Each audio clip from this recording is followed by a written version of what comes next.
ज्योतिष से जुड़े हुए होंगे। आप लोग रिएक्शन दे सकते हैं चाहे तो बीच बीच में, और मुझे भी इंटरेक्टिव मोड में क्लास लेना ज़्यादा पसंद है। ओके। सो सब लोग जितने लोग हैं, आप लोग सब लोग कब से जुड़े होंगे किसी न किसी फील्ड से एस्ट्रोलॉजी के।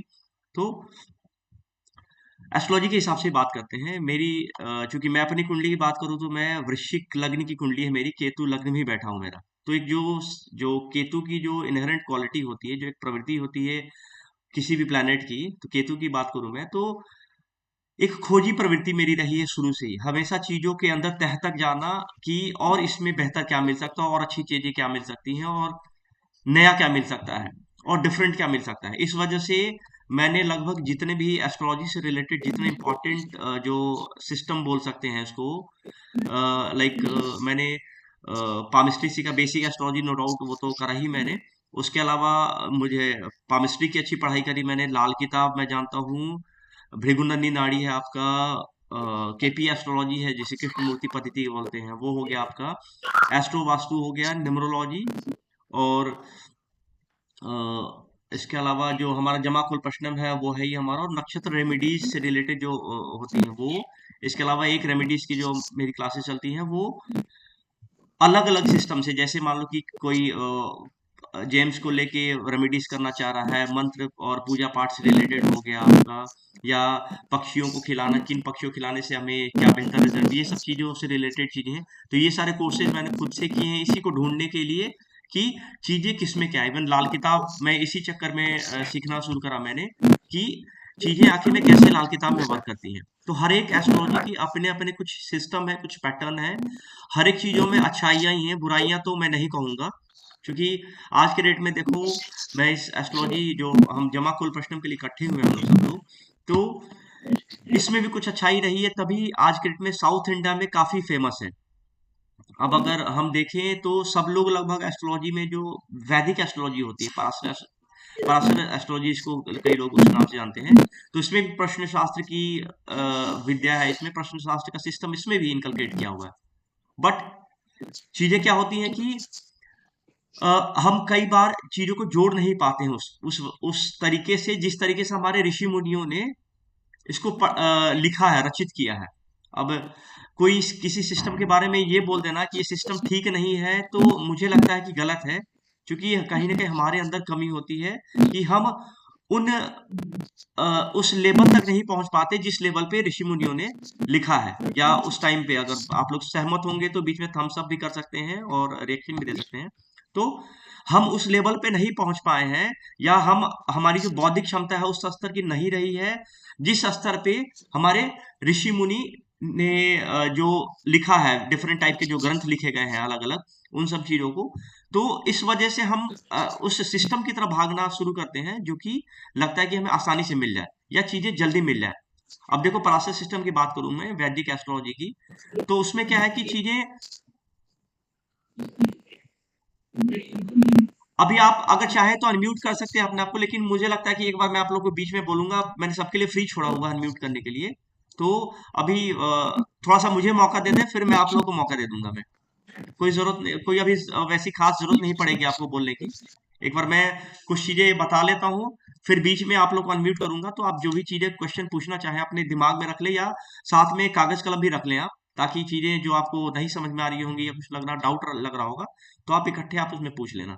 क्योंकि एक जो फ्लो बनता है, फिर चीजें कहीं ना कहीं फिर छूट जाती हैं। तो मैं ये बात कर रहा था कि कहीं ना कहीं हमारे अंदर जो कमी होती है, इसकी वजह से चीजें रह जाती हैं। हम पराशर सिस्टम की बात करें हम लोग, तो जो सिस्टम बनाया था पराशर मुनि ने, उसके हिसाब से हम, अब देखो आप, सिंपल सा, जब हम पराशर वैदिक एस्ट्रोलॉजी के हिसाब से जब प्रिडिक्शन शुरू करते हैं, तो कई सारी चीजों को जोड़ना शुरू कर देते हैं, अलग अलग जो लिंक होते हैं उसको जोड़ते जोड़ते हम मेन जो रिजल्ट होता है उस तक हम नहीं पहुंच पाते हैं। अब आप सोचो कि जैसे सिंपल सी बात करूं मैं, लग्न लग्नेश भावेश इन सब चीजों को देखते हैं, ग्रह शत्रुता मैत्रिता, उच्च का कौन सा है, नीच का कौन सा है, किस डिग्री पे है वो, लग्न कौन सी डिग्री पे है, गंडांत पे तो नहीं है। इतनी सारी चीजें होती है। इवन फिर कई दफा फिर उसमें हम लोग अष्टक वर्ग जोड़ देते हैं कि अच्छा अष्टक वर्ग से कैसे कर रहा है, 10th में स्कोर 30 है, 11th में 35 है, तो चलो चीजें आसानी से मिल जाएंगी। तो इतनी सारी चीजों को जब हम जोड़ना शुरू करते हैं ना, तो कहीं ना कहीं भटक जाते हैं उन चीजों से। वही हाल हमारा प्रश्न शास्त्र में, जो वैदिक प्रश्न शास्त्र में होता है, वही हाल होता है। इसकी वजह से चीजें, या तो दूसरा एक और भी कंस्टेंट है, वो कंस्टेंट ये है कि हमारे पास आज के डेट में उतना टाइम भी नहीं है कि हम चीजों को पूर्व तसल्ली से देख सकें। किसी को भी प्रिडिक्शन देना है तो सामने वाला भी हड़बड़ी में होता है, और हम भी खुद लगता है कि यार जल्दी से प्रिडिक्शन दे दे, कैसे जल्दी दे पाए। तो इस वजह से भी चीजें, हम कुछ ऐसे सिस्टम की तरफ भागते हैं। इसलिए देखो आज के डेट में कृष्ण मूर्ति पद्धति को के तरफ लोगों का जो झुकाव हुआ है, उस कहीं ना कहीं इसी वजह से रहा है कि लगा कि नहीं, पार्सल सिस्टम में कहीं ना कहीं कुछ कमी है, और इस वजह से हमें लगता है कि कुछ नया सिस्टम सीख लेना चाहिए। तो मैंने जैसे बताया आपको कि कमी हमारे अंदर होती है, हम उस लेवल पर नहीं पहुंच पाते, तो हमें अपने आप को ग्रूम करने की जरूरत है। और इन्हीं सब चीजों की वजह से जो जो मैंने बताया कि कई सारी चीजें मैंने सीखी अपने लाइफ में, तो इन्हीं सब चीजों की वजह से रही है। अब मैं एक बार आपको स्क्रीन शेयर करता हूं मैं, तो एक बार हम सिस्टमेटिकली देखेंगे कि बेसिकली जमा कोल प्रश्नम है क्या। ये बेसिकली तमिल होरारी सिस्टम है। अब क्या है कि हर एक जो क्लास होता है, जितने भी क्लासेस होते हैं, हर एक क्लास का एक एक न कोई एक मान के चलो कि लक्ष्य होता है कि इस क्लास के लास्ट में आप किस लेवल पे होगे। तो चीजें फिर सीखने में मजा आता है, फिर सोचता है आदमी कि हाँ चलो आज हम इस क्लास के अंत तक ये चीजें सीखेंगे। ठीक है। जैसे तो आज का जो हमारा मेन जो क्लास का उद्देश्य होगा कि जमाकुल प्रश्नम हम इतने इस लेवल तक जरूर समझ ले, सीख लें इस पूरे 1-1.5 घंटे के वेबिनार में, कि आप एक सुपरफिशियली जमाखोल कुंडली को देख के इतना तो समझ पाओ कि चीजें हो रही है या नहीं हो रही है। और मुझे विश्वास है कि इस 1-1.5 घंटे के जो जो आप लोगों ने अपना बहुमूल्य समय निकाला है इस 1-1.5 घंटे के लिए, उस 1-1.5 घंटे में मैं कम से कम जितना आपका टाइम की वैल्यू है, आपके टाइम की उस उतना वैल्यू में निकाल के आपको दे दूं मैं। ये मेरा आज का मेन मोटिव होगा। तो एक बार मैं स्क्रीन शेयर करता हूं आप लोगों को।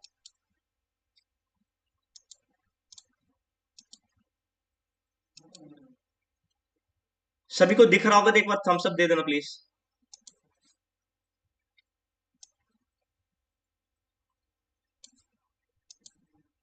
चलिए, तो जैसे मैं पराशर सिस्टम की बात कर रहा था मैं, तो पराशर सिस्टम में क्या होता है, अलग अलग लग्न होते हैं।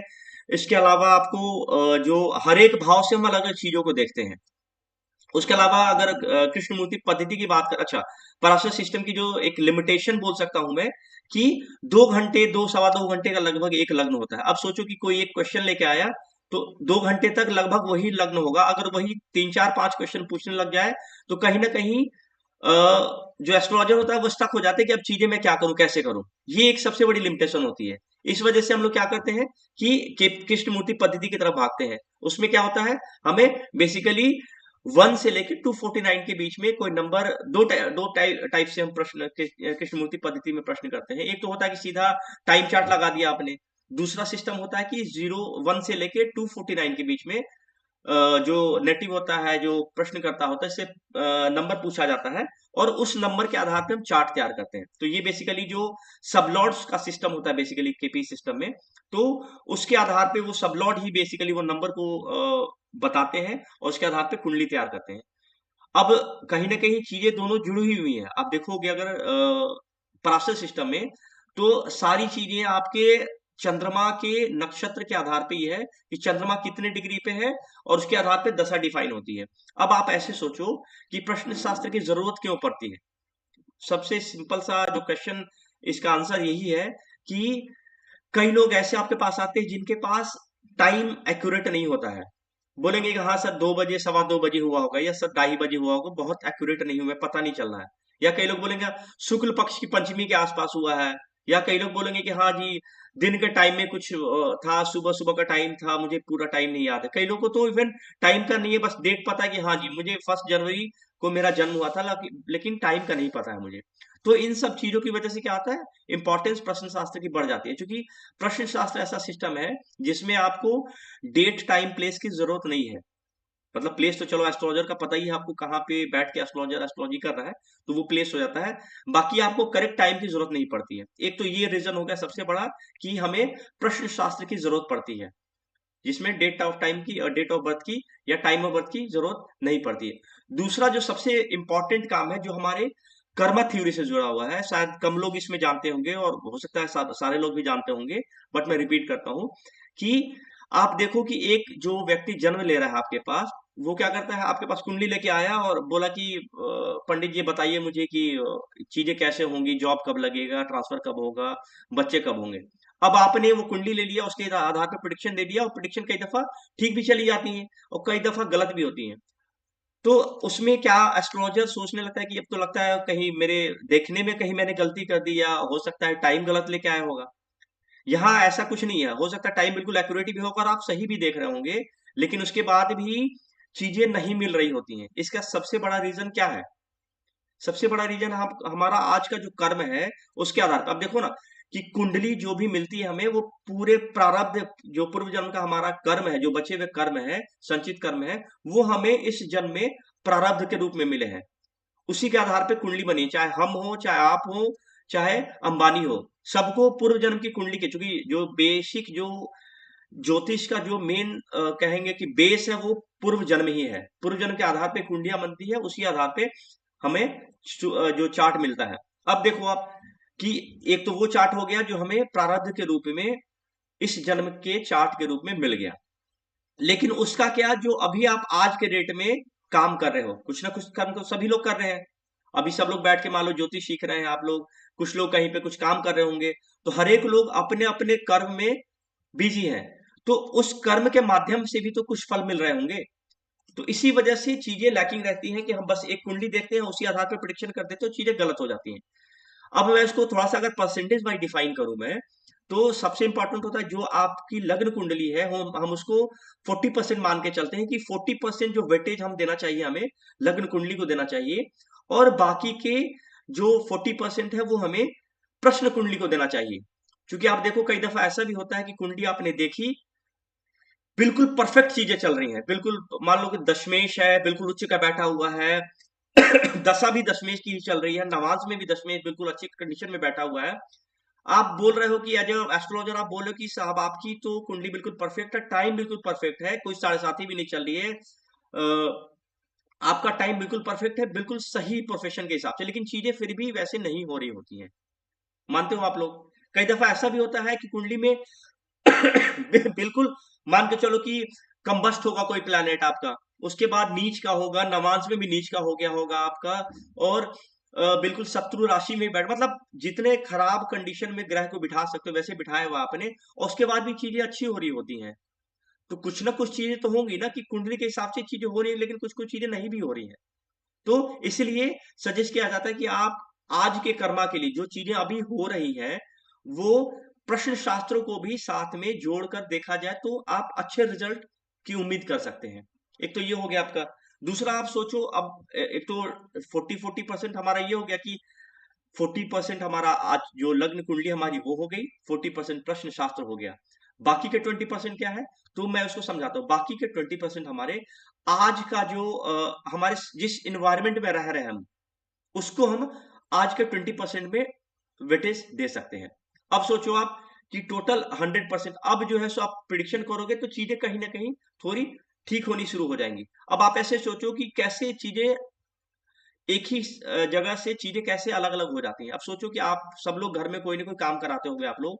किसी जो ठेकेदार होता है, आपको 2 4 5 मजदूर दे दिया आपको काम करने के लिए, लो जी ये आपके ABCD कोई 5 मजदूर हैं, वो आपके घर पे काम करेंगे। उसमें से क्या होता है, सब तो काम जनरल जैसे कर रहे, उसमें एक मजदूर ऐसा भी होता होगा, शाम को ही होगा मजदूर, जो कि टाइम से आना, बिना बोले अपने टास्क को पूरा करना, सिंसियरली करना, जो नहीं कर रहा उसको बोलेगा यार कर ले यार, थोड़ा कर लेते हैं, ठेकेदार गुस्सा होगा कुछ, मतलब कोई इसकी रिस्पॉन्सिबिलिटी नहीं है बोलने की, लेकिन फिर भी वो अपने काम पे पूरा जिम्मेदारी से निभा रहा है काम को, और चीजों को अच्छे से कर रहा है। बाकी किसी का नाम आपको याद हो ना हो, श्याम का नाम आपको जरूर याद होगा, बोले नहीं यार ये अच्छा बंदा है, ये अच्छा काम करता है। अब क्या करोगे, अगली बार जब दोबारा आपको काम कराना होगा ना, तो आप बोलोगे यार वो श्याम पिछली बार था, उसको क्यों नहीं भेज देते हो आप? तो ये उसके कर्मा थे, जिसकी वजह से एक मजदूर है, बिल्कुल 200-500 दिहाड़ी के कमाता होगा वो, लेकिन उसके बाद भी आपके दिल में, आपके मन में उसके लिए एक इज्जत है। ये हो गई एक बात। दूसरी बात, अब दूसरे सिचुएशन में देखते हैं हम लोग कि एक कोई IAS IPS कोई है, कोई भी काम कराने जाओ बिना पैसे के नहीं कर रहा है। तो अब सोचो कि आप उसके लिए एज अ रैंक के हिसाब से तो आप खूब इज्जत कर रहे हो आप, लेकिन उसके कर्म के हिसाब से बोलोगे क्या यार बताओ, इतना इंपॉर्टेंट काम था, कोई मान लो कि किसी मामले में फंसा हुआ है और जेन्यून फंसा हुआ, मतलब गलत तरीके से उसको फंसा दिया गया, जाके मिलने जा रहे हो, आप बोला कि नहीं जी आपको तो मतलब कहीं ना कहीं कुछ आपको खर्च करना पड़ेगा, तो वो अपने कर्मा को खराब कर रहा है। अब सोचो एक आईएएस आईपीएस है, लेकिन फिर भी उसकी इज्जत आपके नजर में क्या रहेगी? कुछ नहीं। आपने बोला कि यार बेकार है, बिल्कुल गंदा आदमी है, ये किसी काम का नहीं है, समाज के लिए भी बिल्कुल गंदा है ये। तो कहीं ना कहीं उसी कर्मा की वजह से एक मजदूर है जिसको आप सम्मान दे रहे हो, रिस्पेक्ट दे रहे हो, और उसी कर्मा की वजह से एक आईएएस आईपीएस है जिसको हम एलिट क्लास में बोलते हैं, उसको आप बिल्कुल गंदी नजर से देख रहे हो, आप उसको बाकी दो चार और लोगों को बोलोगे नहीं यार वो काम कराने लायक नहीं, उसके पास मत जाना। तो यही कर्म है, इसलिए बोलते हैं कि जो आपका बेसिक कुंडली है उसको ध्यान रखना, और प्रश्न शास्त्र से जो कुंडली बनाते हैं उसको ध्यान रखना है। इन चीजों को जब आप लेके चलते हो और जो इन्वायरमेंटल जो सिचुएशन है उसके हिसाब से चीजों को देख के चलते हैं, तब चीजें आपकी ज्यादा अच्छे से प्रिडिक्ट करने में आप सफल हो पाओगे। अब हम आते हैं आज के बारे में। तो अब देखो प्रोसेस सिस्टम में क्या है बेसिकली। अच्छा, एक चीज मैं बता दूं, ये जमा कुल प्रश्नम के बारे में, जो तमिल होराजी सिस्टम है, आप गूगल पे भी सर्च करोगे, ये गूगल का ही स्क्रीनशॉट मैंने लिया हुआ है, गूगल पे भी सर्च करोगे तो ये अपनी इस एक्यूरेसी की वजह से ही ये जाना जाता है।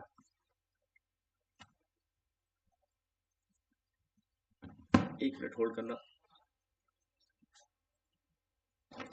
हाँ, ये जमा कुल प्रश्नम अपनी एक्यूरेसी की वजह से ही जाना जाता है, और इसी वजह से लोग इस तरफ थोड़े ज्यादा इंटरेस्टेड होते हैं। आप देखो यहाँ पे कि स्पीड एंड एक्यूरेसी, इस वजह से ही लोग इसकी तरफ अट्रैक्ट होते हैं। आप नॉर्मल सर्च करना जमा कुल प्रश्नम, व्हाट इज जमा कुल प्रश्नम, तो जो खुल के आएगा आपको यही मिलेगा।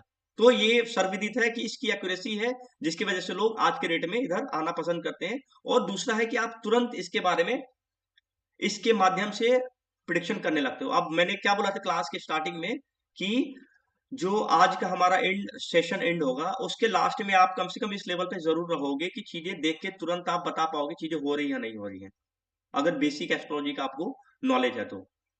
ठीक है। अब देखो, अगर नॉर्मल मैं बात करूं कि पराशर सिस्टम में अगर हम किसी मिसिंग पर्सन के बारे में देखना चाहें, कोई आया आपके पास बोला कि जी 2 4 5 दिन से मेरा कोई लड़का है वो गुम हो गया है, पता नहीं चल रहा है, तो आप क्या करोगे? लग्न से देखोगे कि कोई आ रहा है नहीं आ रहा है, फोर्थ हाउस से उसका जो कंडीशन उसके बारे में देख लेते हो आप, या रास्ते में उसके कोई प्रॉब्लम है नहीं है, या आएगा नहीं आएगा, तो उसको आप 10th हाउस से देखते हो। तो अलग अलग हाउसेस के लिए अलग अलग चीजें डिफाइन की गई हैं, जिसके हिसाब से हम हर एक सिचुएशन के अलग अलग चीजें डिफाइन की गई हैं।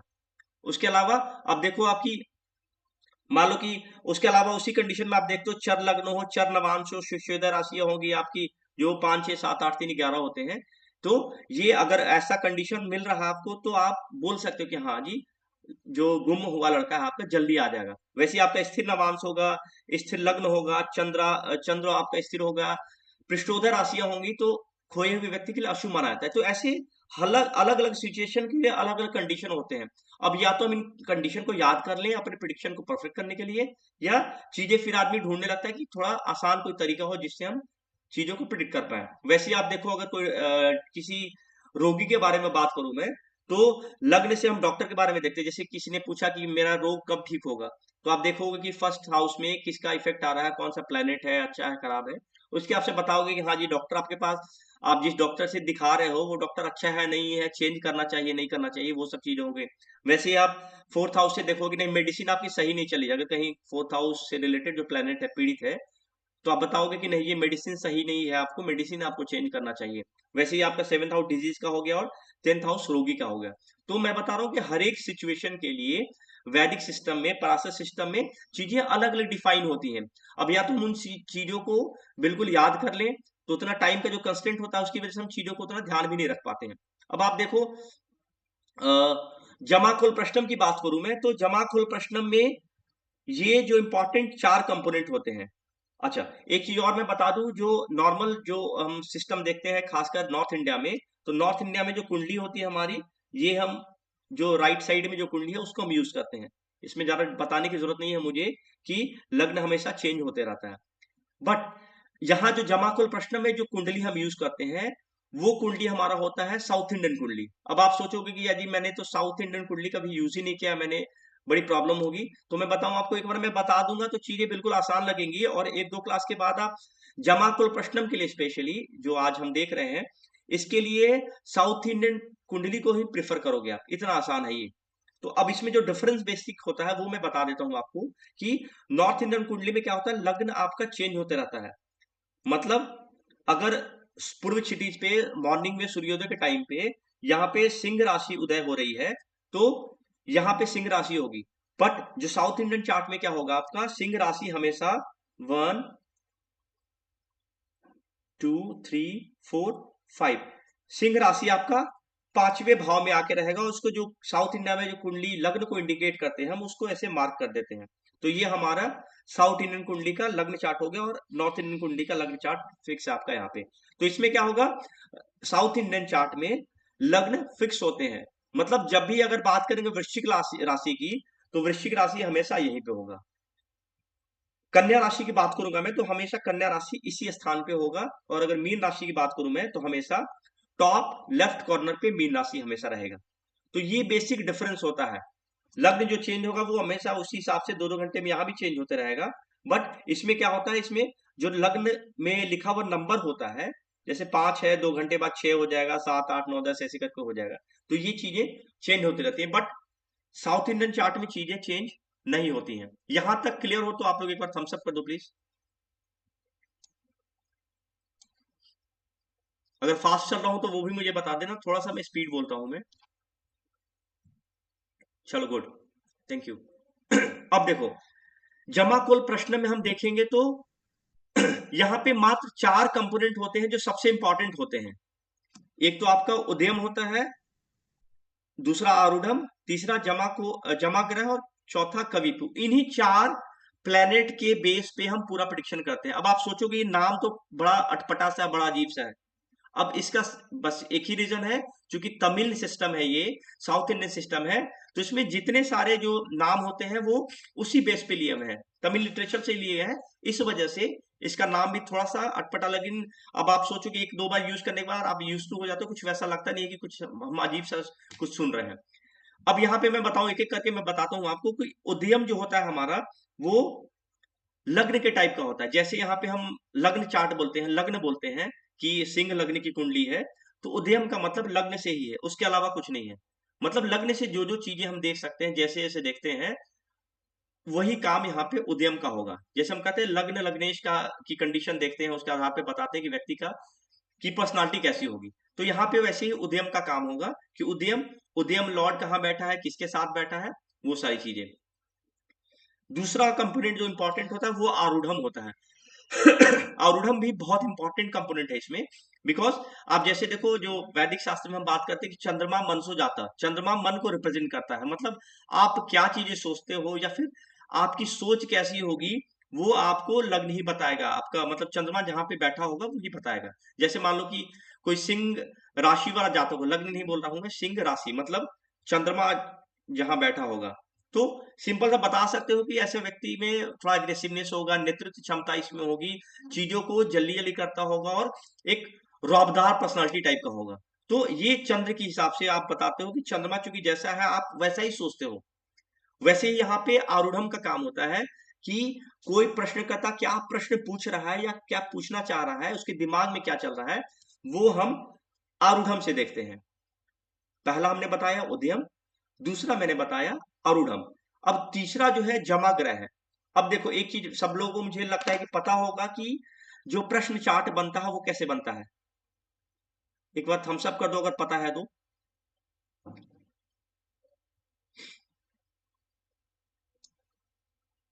कोई बात नहीं, मैं बता दूं। अगर आज के डेट में अभी जैसे आप कोई भी ऐप खोल लोगे कुंडली का, तो जहां पे जो प्लेनेट प्लेस्ड होते हैं वही आपका आज का प्रश्न चार्ट हो गया, प्रश्न चार्ट हो गया आपका। क्वेश्चन जो चार्ट हम बनाते हैं कोई भी वैदिक में, वो वही होता है जो आज के ट्रांजिट के प्लेनेट हैं, उनकी कंडीशन जहां पे भी है। जैसे हाँ, जैसे सैटर्न अभी आज के डेट में देखोगे आप तो मीन राशि में बैठा होगा। ओके, जुपिटर होगा तो आपको वैसे ही आपका मिथुन राशि में बैठा हो। तो अलग अलग प्लेनेट जैसे आज प्लेस्ड है आज के डेट में, वही चार्ट बन जाता है, प्रश्न शास्त्र के रूप में, प्रश्न चार्ट के रूप में तैयार हो जाता है। तो ये तो फिक्स है आपके। तो यहाँ पे सॉरी, यहाँ पे 2 चीजें हैं। यहाँ पे क्या होता है, एक तो प्लेनेट वो प्लेनेट है जो आज के ट्रांजिट के हिसाब से, आज के गोचर के हिसाब से जो प्लैनेट जहां बैठे हैं उनको हम बिठा देते हैं। दूसरा जो प्लैनेट होते हैं, दूसरे जो 8 प्लैनेट होते हैं जिन्हें हम जमा ग्रह बोलते हैं, वो प्लैनेट हमारे बाहर की तरफ मूव करते हैं। वो बिल्कुल एंटी क्लॉकवाइज मूव करते हैं, जिनको हम जमा ग्रह बोलते हैं। ये 8 प्लैनेट होंगे, इसमें से जो सूर्य चंद्र मंगल राहु, ये सारे सूर्य चंद्र मंगल गुरु शुक्र बुध, ये सब जो प्लैनेट है, शनि, 7 प्लैनेट, 8 प्लैनेट। और बाकी यहाँ पे एक प्लैनेट जो राहु और केतु है, 2 प्लैनेट, उसको हम मात्र एक प्लैनेट के रूप में, एक इंटिटी के रूप में देखते हैं, और जिसको हम बोलते हैं स्नेक। यहाँ पे सर्प के रूप में, स्नेक के रूप में हम जमा ग्रह में उस प्लैनेट को लेते हैं। तो टोटल मिला के हमारे 8 प्लैनेट, 8 जमा ग्रह हो जाते हैं, जो कि कुंडली के बाहर बाहर घूमते हैं। अब देखो, सबसे इंपॉर्टेंट इसमें, जो सबसे अच्छी बात इसमें है कि वैदिक में 2 घंटे में चार्ट चेंज होता है। यहाँ पे आप देखोगे तो हर एक घंटे पे आपका जो उदयम होगा वो चेंज होते रहता है। एक तो ये कंपोनेंट हो गया जो एक एक घंटे पे चेंज हो रहा है। दूसरा जो इंपॉर्टेंट कंपोनेंट होता है आरूढ़म, ये हमेशा 5-5 मिनट के अंतराल पे चेंज होते रहता है। अगर कोई आपके पास प्रश्नकर्ता आया हुआ है तो चलिए, तो मैं बात कर रहा था कि यहाँ पे 2 कंपोनेंट होते हैं। एक तो आपके जो ट्रांजिट वाले प्लैनेट है, जिसको हम प्रश्न शास्त्र के रूप में नॉर्मली रखते हैं कि आज जो प्लैनेट की पोजीशन होगी जिस भी ग्रह की जहां पे है, वो हमारा ट्रांजिट का प्लैनेट होता है, उसी को हम प्रश्न शास्त्र के रूप में वैदिक शास्त्र में यूज करते हैं। बट यहाँ पे क्या होता है, ये प्लैनेट तो होते ही होते हैं, बट साथ में यहाँ पे 8 जमा प्लैनेट होते हैं, जो कि चार्ट के बाहर बाहर, मैं आपको एग्जांपल से भी दिखाऊंगा अभी कि कैसे प्लैनेट वो अलग अलग रहते हैं। तो 3 कंपोनेंट तो ये हो गया आपके, एक तो उदयम हो गया, दूसरा आरूढ़म हो गया, और तीसरा जमाग्रह हो गया। चौथा and the most important is कविपु। इसको हम इस पूरे जमाग्रह का दुश्मन बोलते हैं, विलन बोलते हैं इसको। वो इसलिए है कि ये कविपु जहां पे भी होगा, जिस प्लैनेट के साथ होगा, जिस भाव में हो गया होगा, वो उस भाव के कारकत्व को खराब करता है, या यूं कहें कि उस भाव से रिलेटेड चीजें नहीं होने देता है। तो ये आपको, आप सोचो जहां पे भी कभी भी बैठा, ऐसे समझो कि मान लो किसी ने पूछा कि क्या मेरा बच्चा होगा। अब जब सबको पता होगा, 5th हाउस से रिलेटेड, प्रोजनी से रिलेटेड चीजें हम देखते हैं तो 5th हाउस को देखते हैं। तो 5th हाउस में जाके अगर जमा प्लेनेट बैठा हुआ है, जैसे मान लो कि यहाँ पे जमा ग्रह बैठा हुआ है, जो कविपु है, कविपु यहाँ पे बैठा हुआ है, और किसी ने क्वेश्चन पूछ दिया पुत्र से रिलेटेड, तो वहां पे नेगेटिव आंसर आएगा। तो अब सोचो आप, बेसिक चीजें बस आपने कुंडली देखी और यहाँ पे कविपु देखा, और उस भाव से रिलेटेड क्वेश्चन अगर है, तो सीधा आपने मतलब देखते ही बता दी कि नहीं चाहिए, ये तो अभी नहीं होने वाला है। इतना आसान है ये, और इतना सटीक, और इतना जल्दी आप कहीं भी किसी भी पैटर्न में प्रश्न शास्त्र के माध्यम से उत्तर नहीं दे सकते हो। अब चीजों को मैं बताता हूँ। जो उद्यम होता है हमारा, वो इसका जो पूरे जो उद्यम पूरे दिन में जो होते हैं, चूंकि एक एक घंटे का उद्यम होता है, तो सुबह 6 o'clock क्लॉक पे उदयम की जो प्लेसमेंट होती है वो यहाँ पे होगी, ये फिक्स है। अब वो कौन सा होगा, तो जैसे आप जो वैदिक शास्त्र में हम बात करते हैं, बार बार मैं वैदिक इसलिए बोल रहा हूँ क्योंकि हम लोग सब लोग रेफरेंस उसी को लेके चलते हैं, इसलिए मैं उसको उसके साथ जोड़ रहा हूँ, ताकि चीजें थोड़ा सा समझना आपके लिए आसान हो जाए। अब देखो, मॉर्निंग में 6 o'clock टू 7:30 तक एक प्लैनेट यहाँ पे बैठा होगा बाहर की तरफ में, जिसको जमा ग्रह बोलते हैं। तो ये प्लैनेट फिक्स होते हैं। कौन से प्लैनेट होंगे, तो अगर मंडे है तो मंडे, जैसे दिनमान हम निकालते हैं और रात्रिमान जो होरा निकालते हैं हम, तो संडे को सुबह की जो पहली होरा होती है, वो दिन का जो वार होता है, उसका जो लॉर्ड होता है वही होता है। वैसे ही कुछ यहाँ पे भी हम समझ सकते हैं कि जिस दिन को क्वेश्चन पूछा गया है, मतलब सुबह मंडे को सुबह 6 बजे से लेके 7:30 तक यहाँ पे चंद्रमा होगा, और इसी सीक्वेंस से आगे प्लैनेट, इसको मैं दिखाता हूं आपको। देखो, ये सीक्वेंस होता है। जैसे आप अगर बात करोगे कि जैसे आज मंडे है, तो मंडे को सुबह मॉर्निंग में यहाँ पे मून होगा डेली, हर एक मंडे को, ठीक है। और पीछे होगा सैटर्न, और इसके आगे होगा स्नेक। अब स्नेक को मैंने बताया पहले कि स्नेक वो है कि राहु और केतु, जैसे राहु केतु को जो भृगुनंदी नाड़ी में लेते हैं कि राहु को हम सांप के मुख की तरह देखते हैं, और केतु का जो भाग होता है, वो जो सांप का जो टेल होता है, उसको हम केतु के रूप में देखते हैं। तो इसलिए जितनी सारी शार्प एज वाली चीजें होती हैं, वो सारे हम केतु को रिप्रेजेंट करते हैं, केतु से रिप्रेजेंट करते हैं। अब देखो, तो यहाँ पे हम राहु केतु को ना लेके एक ही हम लेते हैं स्नेक। स्नेक हालांकि नेगेटिव है, लेकिन कई सारी चीजों में पॉजिटिव भी होता है, वो भी मैं आपको बताऊंगा कि कहाँ पे पॉजिटिव होता है, ताकि आप चीजों को देख के आसानी से बता पाओ। अब देखो, एक तो स्नेक हो गया, और यहाँ पे हो गया सन हो गया आपका, ये हो गया मार्स, जुपिटर, मरकरी और वीनस और सैटर्न। जो ये प्लैनेट होते हैं, ये जो बाहर वाले प्लैनेट होते हैं, इनको हम जमा प्लैनेट बोलते हैं। इसीलिए मैंने देखो इसको गोल सर्कल में बनाया, वो इसलिए कि जैसे ही 7:30 होगा, मून अपने प्लेस को छोड़ के वो आगे वाले भाव में खिसक जाएगा, और मून के आगे बढ़ते ही सैटर्न मून को रिप्लेस कर देगा। मतलब जैसे व्हील जैसे घूमता है कि एक व्हील का एक स्कोप जो होता है वो घूम रहा है, वैसे ही अगला उसको रिप्लेस कर लेता है। तो वैसे ही करके ये प्लेनेट भी आपस में एक दूसरे को हर एक 1.5 घंटे पे रिप्लेस करते रहते हैं। ये काम है जमा प्लेनेट का। ठीक है, अब अ, ये हो गया आपका उदयम का, आरूढ़म का, जमाग्रह का और कविपु का।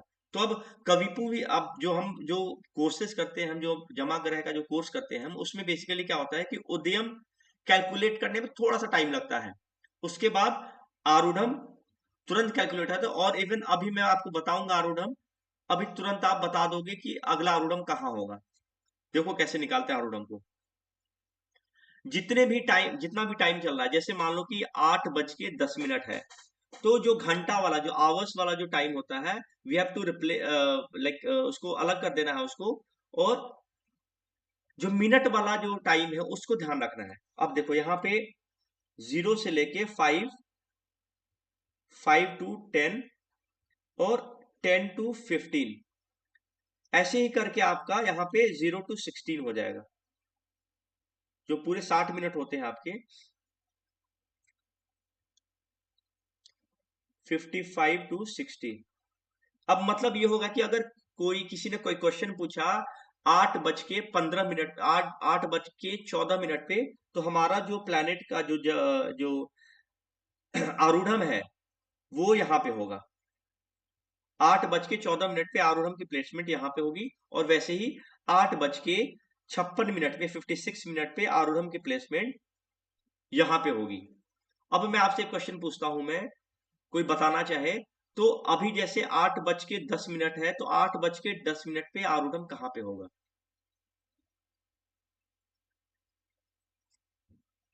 कोई बताना चाहे चैट बॉक्स में लिख दे। या जी थर्ड हाउस। थर्ड हाउस में, यहाँ पे ना? जी जी जी 5 से 10 के बीच में। ओके, 5 से 10 पे क्यों होगा?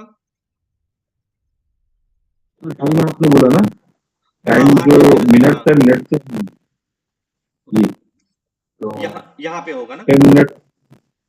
जी जी जी, थोड़ा सा मैं करेक्शन करता हूँ, बिल्कुल सही अप्रोच है आपका, लेकिन थोड़ा सा यहाँ पे करेक्शन है। ये जो आरूढ़म है, मैंने बोला कि हर एक 5 मिनट पे चेंज होता है, तो आप सोचो कि जब आपने 8:10 पे घड़ी देखी है, तो 10 मिनट के बाद जो फ्रैक्शन ऑफ सेकेंड है वो भी चेंज हो गया होगा। समझ रहे हो क्या बोल रहा हूं मैं? 8:10 पे आप कितना भी एग्जैक्ट करोगे, तो 8:10 के बाद 2-3 पल आगे तो निकल ही जाएगा, है कि नहीं? तो इसीलिए वैसे टाइम पे हम क्या करते हैं, यहाँ पे इस हाउस में शिफ्ट हो जाएगा हमारा आरूढ़म। 8:10 का मतलब ये हो गया कि जो आरूढ़म आपका होगा वो आपका थर्ड हाउस में आ जाएगा। अच्छा, कंफ्यूज मत होना, आपका ये आपका 12th हाउस है।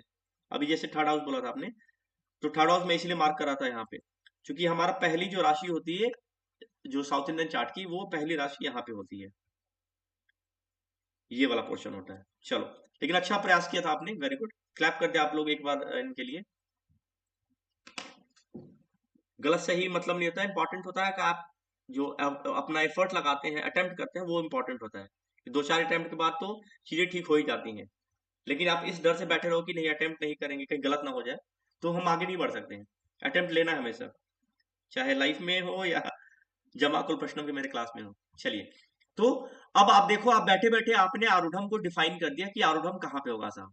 आरूढ़म होगा आपका जो टाइम हमारा है घंटे और मिनट वाला, उसमें से हमें घंटे वाले जो टाइम है उसको साइड कर देना है और केवल मिनट वाले पे फोकस रखना है, और उसके हिसाब से आप डिफाइन कर सकते हो कि आरूढ़म कहाँ पे होगा।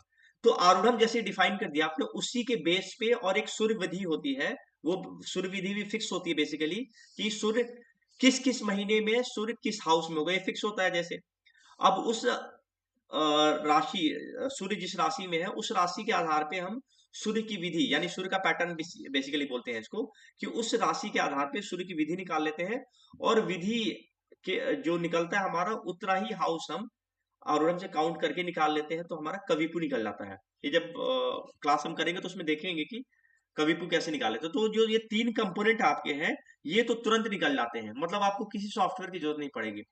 उदयम आप जैसे 3 4 5 बार निकाल लेंगे, क्योंकि उदयम में क्या होता है बेसिकली, एक तो दिनमान और एक रात्रिमान। जैसे दिन के टाइम पे क्वेश्चन पूछा गया है, तो सुबह सूर्योदय कितने बजे हुआ? विशाल जी आपका हैंड रेज है, कुछ पूछना चाह रहे हैं आप? नहीं सर, नहीं, वो ओके, कोई बात नहीं। डाउन कर देता हूँ। हाँ, ठीक है। तो आप देखो उदयम के लिए क्या है कि उदयम सुबह 6 बजे मान लो सूर्योदय हुआ, तो सुबह 6 बजे से सूर्यास्त तक जितना टाइम हो गया वो, और फिर सूर्यास्त से सूर्योदय तक, मतलब ये हो गया कि टोटल तो हमारे 24 घंटे का होता है एक दिन। अब मान लो कि सूर्योदय से सूर्यास्त कई दफा क्या होता है कि ठंडी के टाइम में जो सूर्योदय से सूर्यास्त का टाइम होता है थोड़ा कम होता है, और जो रात्रिमान होगा वो ज्यादा होता है। इस वजह से क्या होगा कि जो दिनमान होगा वो कम होगा। हो सकता है कि दिनमान 11 घंटे 50 मिनट का ही हो, और रात्रिमान, ये तो क्लियर होगा मेरे ख्याल से आप लोगों की, दिनमान और रात्रिमान क्या होता है। नहीं है तो मैं बता देता हूँ कि दिनमान होता है हमारा सूर्योदय से सूर्यास्त के बीच का जो टाइम होता है वो दिनमान होता है, और सूर्यास्त से अगले दिन के सूर्योदय के बीच का जो होता है टाइम वो रात्रिमान होता है। अब ऐसे सोचो आप कि 11 बज के अगर 55 मिनट, 11 घंटे 55 मिनट हो गए हैं, तो जो रात्रिमान होगा वो हमारा क्या हो जाएगा, 12 घंटे 5 मिनट का होगा। सिंपल सा, एक दिनमान कम होगा तो रात्रिमान ज्यादा हो जाएगा, रात्रिमान कम होगा तो दिनमान ज्यादा हो जाएगा। ऐसा नहीं है, हार्डली कभी होता है कि जैसे दिन और रात दोनों बराबर घंटे का हो। तो इसी वजह से जो उदयम का टाइम होता है उसमें थोड़ा सा आगे पीछे होता है, टाइम रिफ्लेक्शन होता है, टाइम डिफरेंस आता है। यही एक होता है जिसको आपको कैलकुलेट करने में 2 4 5 मिनट एफर्ट लगाना पड़ेगा। अदरवाइज आप एफर्ट नहीं लगाना चाहते हो, या कई दफा आप कैलकुलेट करना चाहते हो और सोच रहे हो कि कैलकुलेट करते करते टाइम लग जाएगा, तब तक लग्न चेंज हो जाएगा या प्लेसमेंट चेंज हो जाएगी। क्योंकि आप देखो कविपु और जो आरूढ़म है आपके, ये 5 5 मिनट पे ही चेंज हो जाते हैं। आरूढ़म को देखोगे आप तो ये क्लॉकवाइज चलता है इस डायरेक्शन में, और जो कविपु होता है वो एंटी क्लॉकवाइज चलता है। ठीक है, तो ये 4 कंपोनेंट। अब मैं आपको एक दिखाता हूं, एक जो स्क्रीनशॉट मैंने ले रखा हुआ है कि ये देखो, ये जो चार्ट है आपका, आप देखो ये चार्ट है 18 जनवरी 2026 का है, सुबह के 6 बजे का। तो आप देखोगे 18 जनवरी 2026 को इट हुआ संडे, मतलब उस दिन संडे था। तो संडे को मैंने बताया कि सुबह 6 o'clock से 7:30 तक जो दिन होता है उसका ही लॉर्ड यहाँ पे मीन राशि में बैठा होता है, और इसके बाद जैसे ही 1.5 घंटा होगा तो वो रिप्लेस कर लेगा एक दूसरे को, मतलब सन को स्नेक रिप्लेस कर लेगा। ये होगा 18 तारीख को सुबह 6 बजे का। अब मैं बात करता हूँ 19 तारीख को। 19 तारीख को बेशक जब 18 को संडे था, तो 19 तारीख को मंडे होगा। तो मंडे को देखो मून यहाँ पे बैठा हुआ है, मून यहाँ पे आपको देखोगे सेकंड वाले जो मिडिल में चार्ट है उसकी मैं बात कर रहा हूं मैं, कि मंडे का दिन था, सुबह के 6 बजे का था, तो मून यहाँ पे रिप्लेस हो गया। इसी आधार पे हम जमा प्लेनेट को फिक्स रखते हैं। तो आप देखो तीनों जो कंपोनेंट है, तीनों कंपोनेंट बैठे बैठे आप यहाँ पे निकाल सकते हो। ठीक है, अब देखो अब यहां तक किसी को कोई डाउट हो, कोई कुछ पूछना चाह रहा हो, तो you may ask anything related to this class only. अगर क्लियर हो तो मैं आगे बढ़ूं फिर। सर ये जो आप कैलकुलेशन लगाएंगे, जी जैसे केपी के लिए और वैदिक चार्ट के लिए अपना पराशरी सिस्टम जो है उसके लिए तो बहुत सारे सॉफ्टवेयर है। तो अभी ये कैलकुलेशन अपन मैन्युअली तो करना संभव है जी इनके लिए सॉफ्टवेयर कौन सा सटीक है, बढ़िया है और टेस्टेड है आपसे? जी बिल्कुल। क्योंकि ऐसे आप में हाँ, मैं एक एक तो आप सीधा सेकंड जमा ग्रह डालोगे तो इंटरनेट पे गूगल पे सीधा मिल जाता है, वो भी बिल्कुल सटीक है। दूसरा और भी 2 3 सॉफ्टवेयर जैसे जमा, एक दिव्य चक्षु करके आता है, वो भी अच्छा है। अगर पेड में लेना चाहोगे आप तो एक जीके का आता है, जीके करके है, जीके एस्ट्रोलॉजी, वो साउथ इंडिया का ही है बेसिकली, तो उसका भी आप सॉफ्टवेयर खरीद सकते हो, लेकिन देवचक्षु का भी एक्यूरेट होता है। आप चाहोगे तो फ्री में डाउनलोड कर सकते हो आप, और उसमें आप शायद एडवांस फीचर वाले में उसमें शायद उसमें करके होगा वो, लेकिन उसमें भी यार आसानी से आप देख सकते हो चीजों को कैसे दिखाया जाता है। नहीं तो उसमें जस्ट अपन प्रश्न कुंडली डालें और पूरा निकल जी जाएगा, जी बिल्कुल बिल्कुल, चार्ट आ विद जाएगा। Fraction of second you can get your prashna chart there only. Same in as what we do in KP. या डेफिनेटली। ठीक है। तो सर अच्छा एक चीज और, अभी जैसे आप स्क्रीन के ऊपर डाल रहे हैं, काफी वीडियो आ जा रहा है, बहुत छोटा छोटा दिख रहा है, मतलब we are not able to, I don't know but is I am wrong और right, the people should also tell me, बहुत छोटा दिख रहा है, मतलब समझ में नहीं आ रहा है किधर क्या लिखा हुआ है करके। नहीं, जैसे ये अभी जो स्क्रीन दिख रहा है आपको विद सिंपल एग्जांपल, ये आपको छोटा छोटा दिख रहा है। बहुत छोटा आ रहा है, क्योंकि I am not able to, जैसे जूम के अंदर जाते तो we can maximise the chart the screen, शायद इसमें गूगल, नहीं कोई नहीं, ये हम कौन सा, जो ये जो गूगल मेरी मीट का क्लासेज जो उसमें चलती नहीं है हो पा रहा है। बेसिकली पोर्टल पे चलता है, तो वहां आप आराम से उसको zoom zoom in zoom out ये सब कर सकते हो आप। ये गूगल मीट पे है तो थोड़ी सी लिमिटेशन इसकी है इस वजह से। लिमिटेशंस है, that is what I was wondering, I जी वाज जी फिगरिंग आउट, मेरे से नहीं हो पा रहा था, जी जी। तो मैं बोला चलो एक बार आपसे नहीं कोई नहीं, कंसर्न ये क्योंकि डालेंगे। हमारी क्लास चलती है पोर्टल पे, आप एस्ट्रो उस पे जाओगे आप, गूगल जो प्ले स्टोर होता है वहां से आप डाउनलोड कर सकते हो हमारा जो ऐप है, IIARS के नाम से है। ओके, अच्छा आप ही के ऐप के ऊपर होगा, आप ही के जी जी जी है जी, जो अ, आपकी नहीं क्लास नहीं, होगी, क्लासेस तो भी होंगी। जूम जूम तो होता ही है। आप यदि मीट का ऐप डाउनलोड करते हो ना, यूज मीट का ऐप यूज करो मोबाइल में, जूम होता है, जी जी जूम कर सकते हो आप इजीली। खैर चलिए, तो अलग बात है, ठीक है। तो आप IRS डाउनलोड कर लेंगे, जो क्लास होगा तो उस पे ही होता है, उसी पोर्टल पे रिकॉर्डिंग भी अवेलेबल होती है, ठीक है। चलो, तो अभी तक जो मैंने बताया है शायद सब लोगों को क्लियर होगा। एक बार थम्स अप कर देना प्लीज। बिल्कुल, इसीलिए मैं आराम आराम से लेके चल रहा हूँ चीजें चीजें थोड़ी सी, क्योंकि एक तो सबके लिए। जी राजेंद्र जी, कुछ क्या हुआ बताया।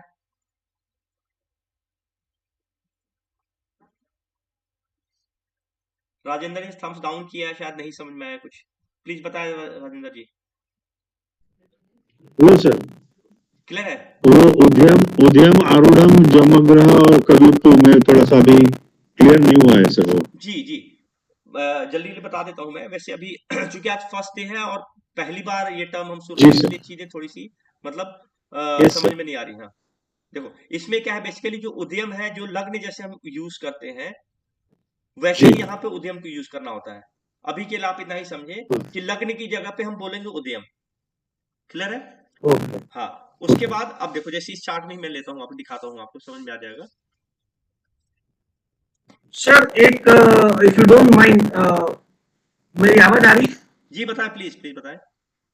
सर एक, अगर किसी का लाइव एक क्वेश्चन लेके किसी का अगर आप प्रिडिक्शन करो तो वो शायद ज्यादा समझ आएगा हम लोग को, जी, मेरी एक बार ऐसी मैं राय है, अभी मैं एक बार आपको उस क्योंकि लेवल पे। आप जो उचित, जी बिल्कुल बिल्कुल चलेंगे हम लोग उसमें, एक बार इस लेवल पे पहुंच लेते, पहले बेसिक चीजें आप एक बार समझ लोगे, तब चीजों को मैं बताऊंगा तो थोड़ा आसान भी लगेगा आपको। किसी का एक हाँ क्वेश्चन दो क्वेश्चन लेके बिल्कुल। ट्रायल करेंगे तो अब एक कॉन्फिडेंस लेवल भी बढ़ेगा और एक समझ में भी आएगा। जी बिल्कुल, अब ये मैं जो एग्जांपल आपको दूंगा लेवल वाइज, आपको खुद ही मैं बढ़ा दूंगा उस लेवल पे कि आप चीजों को समझने लगोगे। अब देखो यहाँ पे देखो, जो प्लैनेट बाहर वाले दिख रहे हैं आपको, ये आपके जमा प्लैनेट हो गए, ठीक है। दूसरा जो उद्यम मैं बता रहा था कि उद्यम क्या होता है, ये लग्न होता है हमारा। तो आप देखो यहाँ पे UDH करके लिखा हुआ है,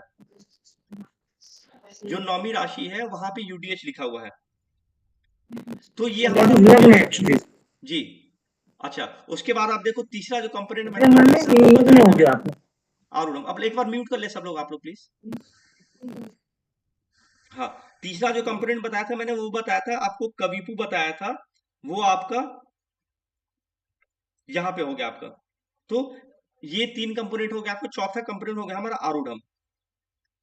तो ये क्या होता है, बस एक बार निकालना होता है। जैसे अब ऐसे सोचो आप कि सुबह 6 बजे का टाइम है, 6 बजे का टाइम है, तो मैंने बताया था कि 0 से लेके 5 तक आरूढ़म यहीं पे होगा, पहले हाउस में होगा। तो इसलिए देखो यहाँ पे जो ARU आरूढ़म लिखा हुआ है, वो देखो पहले हाउस में ही है। तो आप बाई चांस कहीं गलत कैलकुलेट किया आपने या किसी सॉफ्टवेयर में गलत भी दिखाया, तो आप तुरंत पॉइंट आउट कर सकते हो कि यहाँ पे गलत कैलकुलेशन है। अब चूंकि 6 बजे का टाइम है, तो 6 बजे में जो घंटे वाला टाइम है उसको हमने हटा दिया केवल मिनट वाले टाइम को फोकस किया हमने, तो 00 टाइम चल रहा है, मतलब ये आरूढ़म फर्स्ट हाउस में। ये अगर 6:06 होता तो आरूढ़म कहीं यहाँ प्लेस्ड होता। क्लियर है? तो इस तरह से आप जो ये चार्ट बनाते हैं उद्यम आरूढ़म वाला जमा कुल प्रश्नम का, वो चार्ट हमारा इस टाइप से दिखता है। आप उसको आइडेंटिफाई कर सकते हो चारों कंपोनेंट को। ठीक है, अब एक सबसे सिंपल एग्जांपल लेता हूं मैं, सब लोग कोरिलेट भी कर पाओगे इसको।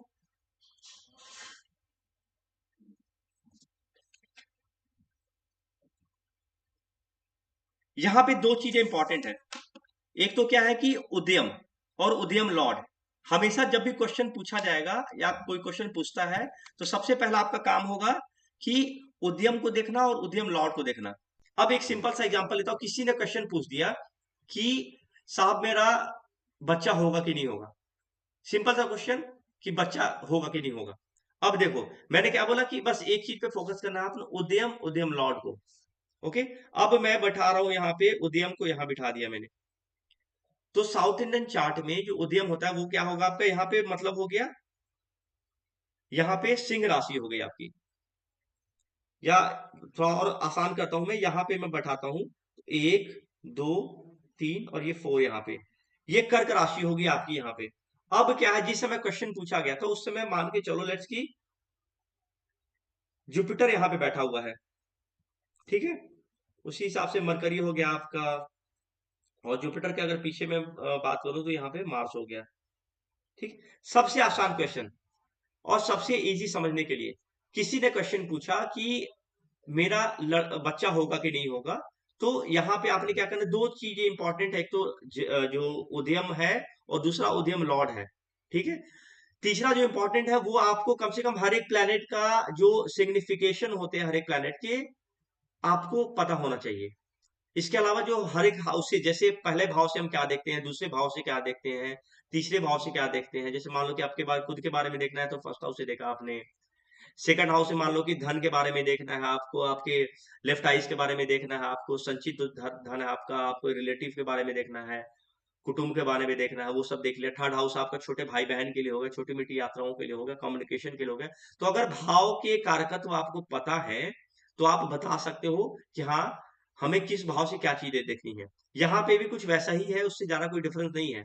जो भाव से आप वैदिक एस्ट्रोलॉजी में देखते हो वैसे ही आपको भाव के कारकत्व यहाँ पे भी देखने होंगे। अब देखो क्वेश्चन क्या था कि बच्चा होगा कि नहीं होगा। तो सबसे पहले हमने देखा कि चूंकि लग्न को उद्यम और उद्यम लॉर्ड को देखना है मुझे, तो उद्यम को देखोगे आप तो उद्यम कहाँ पे बैठा हुआ है आपका, उद्यम बैठा हुआ है। उद्यम लॉर्ड जो है उसको देखो आप कि जैसे यहाँ पे हो गया आपका मरकरी, वीनस, सैटर्न, और यहाँ पे आपका हो गया मून हो गया।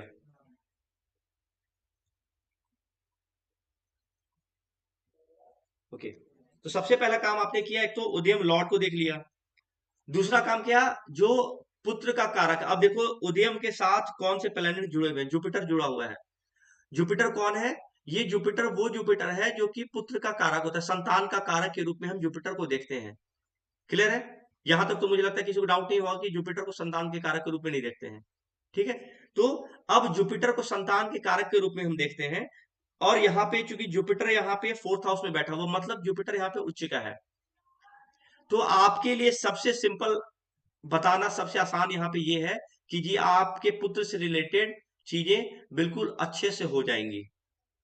अब देखो आपने बस उदयम में कौन सा प्लेनेट उसके साथ जुड़ा हुआ है, ये जमा प्लेनेट है बाहर वाले। अब यहाँ पे बस ये ध्यान रखना हो तो ज्यादातर जो आंसर होते हैं आपके, वो हमें जो बाहर के जो प्लेनेट जमा वाले प्लेनेट होते हैं उसके आधार पे ही हम चीजों को देखते हैं, उसके आधार पे चीजों को प्रिडिक्ट करते हैं। जो इनर प्लेनेट होते हैं, जो ट्रांजिट वाले, एक्चुअली में आज के डेट में जो ट्रांजिट के रूप में प्लेनेट चल रहे हैं, उसका ज्यादा कंसर्न इसमें नहीं होता है। कहीं कहीं पे कुछ चीजों में देखते हैं हम, उसके लिए देख सकते हैं। ठीक है, तो ये आपका हो गया आपका कि पुत्र के बारे में किसी ने पूछा कि चीजें होंगी कि नहीं होंगी, वो आपने बता दिया। केवल किसके आधार पे, तो जमा प्लेनेट के आधार, जो जमा प्लेनेट उदयम के पास जुड़ा हुआ उसके आधार पे। क्यों?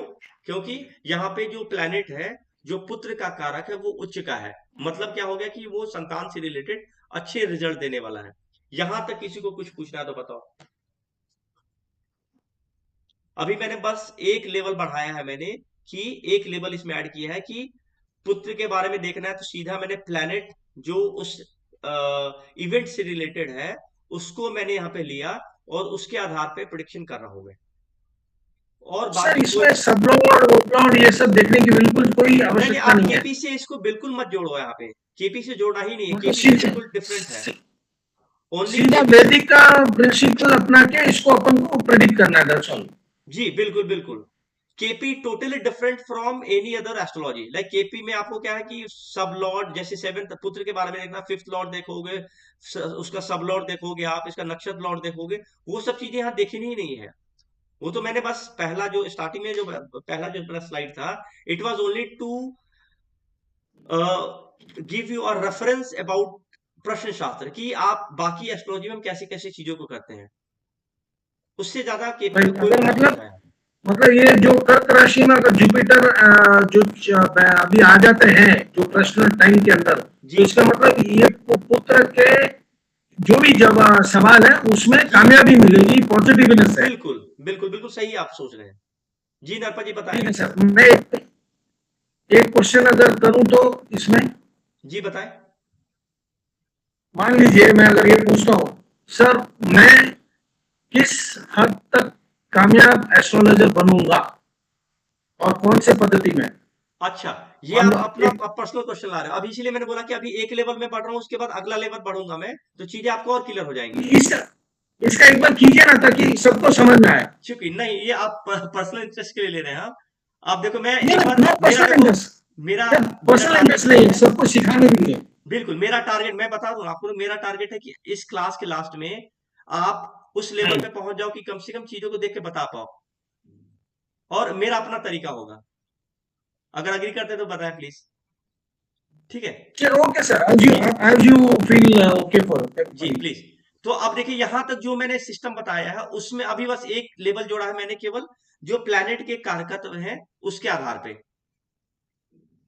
और अभी यही इसमें अगर सामने आ जाता है 10th हाउस में जुपिटर तो नीच हो जाता है, तो कार्य में दिक्कत आएगी। जी बिल्कुल दिक्कत आएगी। अभी केवल अभी देखो, अभी मैंने ना इसमें स्नेक को लिया है मैंने, न ही उद्यम लॉर्ड को लिया है मैंने, और न ही बाकी और प्लैनेट या इवन कविपु इसमें मैं जोड़ूंगा, अभी स्नेक जोड़ूंगा इसमें, जो स्नेक मैंने बताया था आपको वो जोड़ूंगा इसमें मैं, फिर आरूढ़म को जोड़ूंगा मैं। तो वो सब चीजें से फिर चीजें और अलग अलग तरीके से इसको डिफाइन करते हैं। और डिफाइन हो जाएगा, एडवांस जी चले जाएंगे। लेकिन अभी क्या है, क्योंकि एक तो अभी आप देखो ना कि मेरे क्लास का जो लेवल है उसमें अभी एक दो लोगों को उद्यम आरूढ़ में कंफ्यूजन हो रहा है। अब सोचो, हाँ सारी चीजों को जोड़ देंगे हम लोग तो खुद ही कंफ्यूज है कि बता क्या रहे हैं। तो इसलिए अब देखो, आप यहां तक किसी को नहीं, अगर समझ में नहीं आया तो इससे रिलेटेड तो आप पूछ सकते हैं प्लीज। तो ये उदयम का बता रहे ना आप? हाँ केवल उद्यम और जो प्लैनेट वहां पे अप्रोच कर रहा है। क्योंकि एक तो अभी इसमें बहुत सारी इसमें फिर लेवल बढ़ता चला जाता है। इसमें बेसिकली क्या होता है कि फिर जुपिटर को देखते हैं कि कितने डिग्री पे है, क्योंकि डिग्री का भी बहुत ज्यादा इंपॉर्टेंट होता है। एक एक मतलब आखिर में इसकी जो एक्यूरेसी है किस वजह से, इसी वजह से है कि हम इसमें डिग्री तक देखते हैं। इसमें कविपु कितने डिग्री से इसको क्रॉस कर गया है, कौन सा प्लेनेट इसको अप्रोच कर रहा है, कौन सा प्लेनेट वहां से निकल गया है। इवन कई दफा ये होगा आपको ना कि यहाँ जैसे उदयम की डिग्री होगी, उसके अलावा हो सकता है जुपिटर आपको इसी भाव में दिख रहा है, बट क्या होगा उसकी डिग्री कुछ अलग हो गई है, निकल गई, हो सकता है उद्यम से आगे निकल गया होगा वो। तो इससे प्रिडिक्शन बिल्कुल अलग हो जाता है। तो ऐसे ऐसे करके फिर इसमें लेवल एड ऑन हो, जो हम पूरे जो 10 डेज के जो हमारे कोर्स होते हैं, इसमें हम यही सब चीजों को बार बार देखते हैं कि कैसे कैसे चीजें धीरे धीरे लेवल हम बढ़ा के चीजों को एक्यूरेसी की तरफ बढ़ते हैं। क्योंकि अगर एक्यूरेसी के लिए फेमस है ये, तो अब केवल उदयम उदयम लॉर्ड से ही देख के तो प्रिडिक्ट नहीं कर सकते आप। उसमें चीजों को जोड़ना पड़ेगा, कई सारी चीजों को, जो छोटी मोटी चीजें हैं, जो ये चार कंपोनेंट मैंने बताए हैं वो, और प्लस डिग्री, बस यही चीजें हैं जो आपके प्रिडिक्शन को एक्यूरेसी पर लाती हैं। ठीक है। तो मुझे लगता है कि यहाँ तक सबको क्लियर होगा, जिसको एक जो थे किन्हीं को शायद जो उद्यम से रिलेटेड चीजें नहीं समझ में आ रही थी, क्लियर हो गई है। जी, बाहर जो घुमा के आप लिखते हैं, जी मोस्टली आपने 2 नंबर राशि में लिखा है मरकरी। जी ये 2 और 3 दोनों को कवर करेगा कि खाली 2 हाँ, को? ये बेसिकली क्या होता है ना, क्योंकि देखो आप ये प्लैनेट जैसे मैंने बताया था 600 टू 730 तक, तो ये प्लैनेट क्या होता है, बेसिकली क्या होता है, ये जो जमा प्लैनेट होते हैं ये एक एक घंटे तक एक राशि में होते हैं। एक एक घंटे तक ये प्लेनेट एक एक राशि में होते हैं, तो 30 डिग्री तक एक राशि में रहेंगे, उसका शिफ्ट कर जाते हैं ये। तो इसलिए 1 घंटा एक राशि में होता है और 1 घंटा ये अगली राशि में चला जाता है। तो इसलिए जब आप ऐप देखोगे, 6 to 7:30 तो 1.5 घंटा हो गया ना। हाँ 1.5 घंटा का टाइम होता है, लेकिन 1 घंटा एक राशि में, फिर जो चूंकि एंटी क्लॉक चलता है तो आधे घंटा फिर एक राशि में आधे तक आ जाता है वो। तो आपको ये ऐप जैसे डाउनलोड करोगे आप, तो कई ऐप में दिखाते हैं ऐसे क्लियरली वो बॉक्स बना के। अभी तक मेरे ख्याल से फॉर्म आप लोगों ने नहीं भरा, जो मैंने फॉर्म दिया था आपको। एक बार आप लोग फॉर्म भर ले प्लीज। आइए।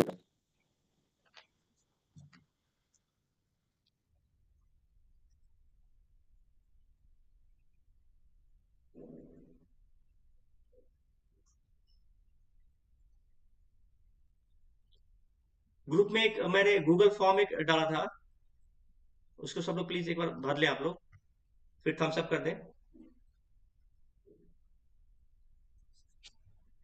उधर मारूडो में सबका डिग्री भी उसमें आ जाएगा क्या?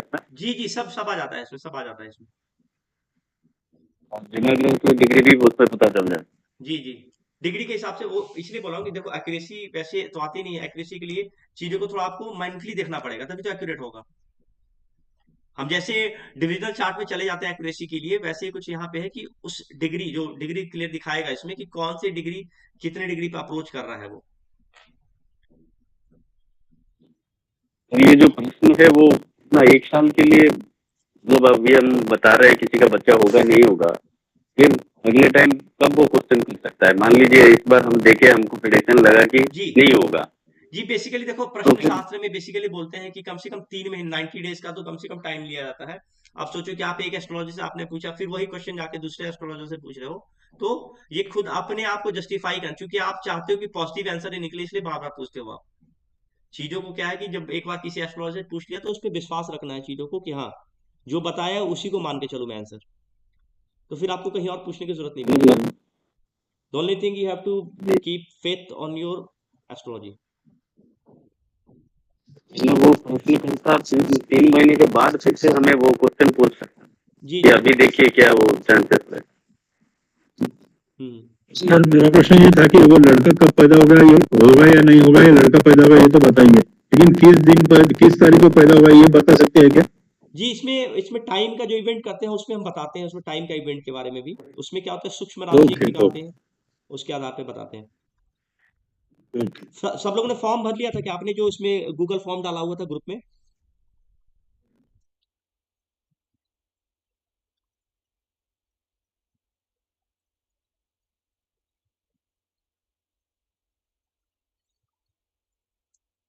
क्योंकि मुझे लग रहा है अभी किसी ने फॉर्म भरा नहीं है।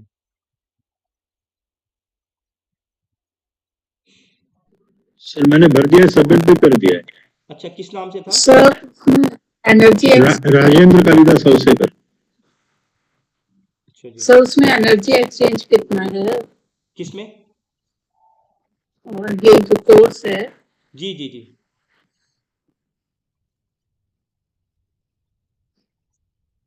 मतलब उसकी फीस कितनी है? जी मैं अभी बताता हूँ मैम, आपको क्लासेस भी बता देता हूँ, सिलेबस जो हमारा जो कवर करते हैं हम। जी, क्योंकि मैंने अभी फॉर्म नहीं भरा है, मेरे को पहले क्लैरिटी हो उसके बाद ही भरूंगी। जी जी जी, कोई बात नहीं मैम। Thank you. आप लोग ये उससे रिलेटेड भी नहीं है, आप नॉर्मल फॉर्म भर लिए, एक हमारे एक डिटेल में रहेगा कि आप लोगों ने ज्वाइन करा था, बस वो चीजें हैं। 2 मिनट लगे, फटाफट आप लोग भरना चाहे तो भर ले।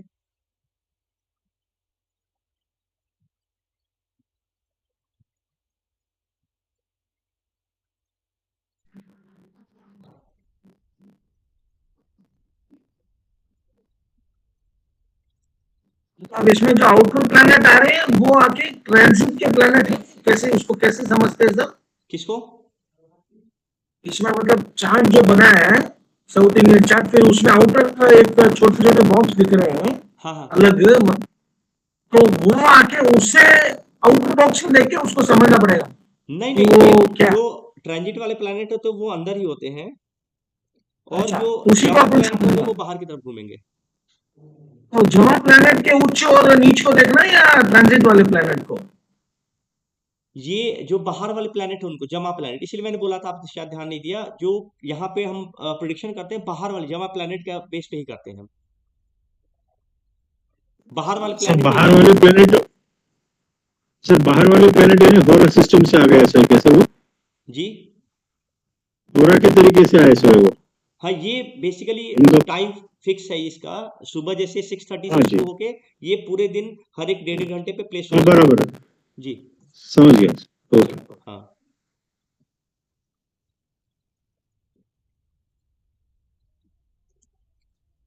मेरे ख्याल से डॉक्टर हनुमंत कोई है इसमें?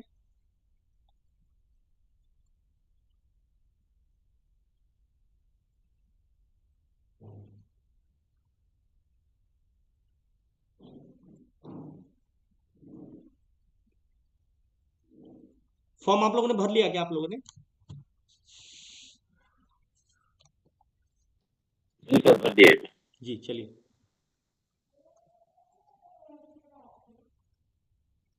सर वो नॉर्थ इंडियन कुंडली से पहला लग्न का घर डॉक्टर का होता है बताया था आपने, जी जी और बाकी के चौथा सातवां और 10वां? वो इसमें प्रेजेंटेशन में है, मैं बता दूंगा आपको। जैसे रोगी कैसा होगा नहीं होगा वो हम देखते हैं। आपका 4th हाउस से हो गया आपका, उसके बाद 7th हाउस से हो गया आपका, रोग के बारे में हो गया। ये सारी चीजें आपको मिल जाएगी जब वीडियो आप देखोगे ना, स्टार्टिंग में ही दिया हुआ है वो। हाँ जी, वो कोई, चलो ठीक है। अभी देखो ये, अब मैं बताऊं आपको, ये दिख रहा है स्क्रीन आपको, जो टोटल क्लासेस हमारी होंगी, टोटल 10 क्लासेस हैं इसमें।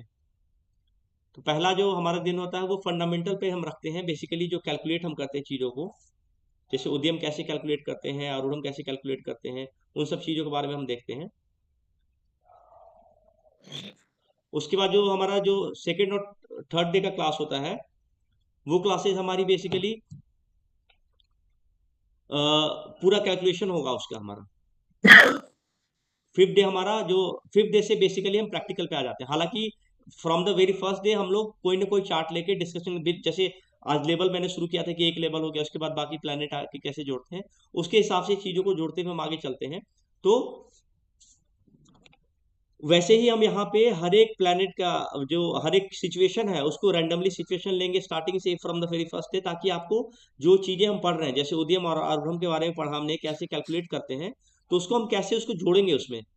क्योंकि आप सोचो, जितना ज़्यादा से ज़्यादा प्रैक्टिकल मान के चलो कि इस पूरे जो क्लासेज होंगे हमारे, अराउंड 40 to 50 हम यहाँ पे एग्जाम्पल करते हैं आपके। तो इस एग्जाम्पल के माध्यम से चीज़ें आपको सोचो ना, एक तरह से केस स्टडीज होंगी बेसिकली। वो केस स्टडी के माध्यम से आप चीज़ों को समझोगे कि कैसे आप चीज़ों को प्रिडिक्ट कर सकते हो। इसके बाद फिफ्थ डे से प्रैक्टिकल जो एक टॉपिक वाइज जो हम शुरू कर देते हैं, वो बेसिकली होता है हमारा लॉस्ट एंड फाउंड के केसेज हो गए, मिसिंग पर्सन के केसेज हो गए, वो हो गया, या कोई चीज़ की रिकवरी होगी नहीं होगी वो।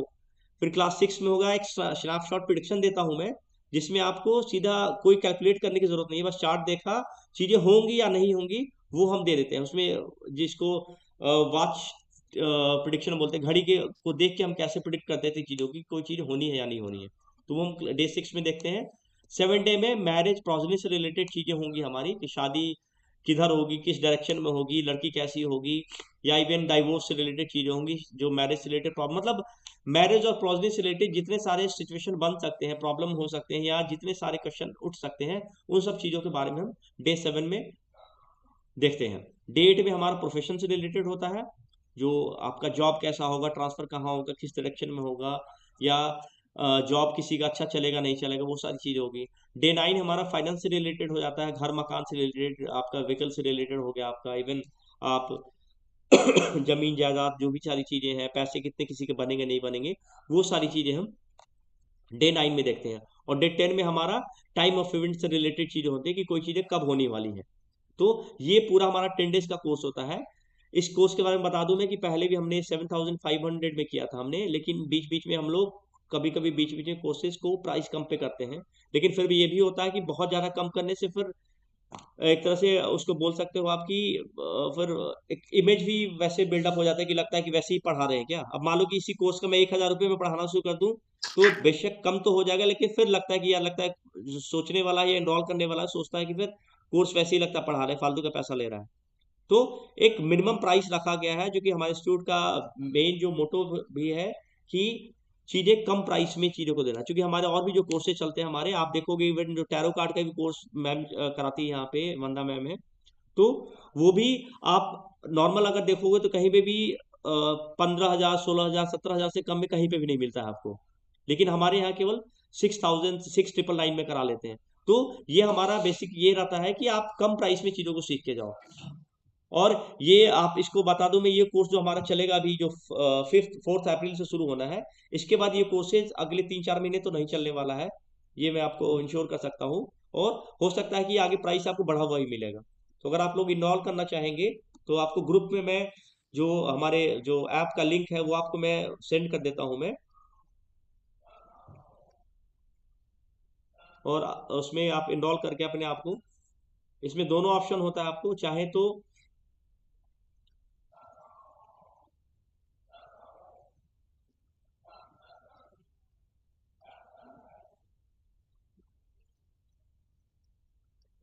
इंस्टॉलमेंट के बेस पे भी कर सकते हैं आप, और नहीं तो चाहे तो वन टाइम पे भी कर सकते हैं आप।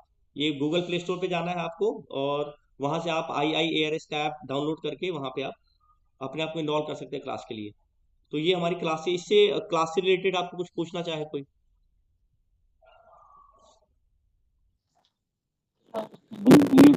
दिन जो है जी प्रशांत जी कुछ बोल रहे हैं?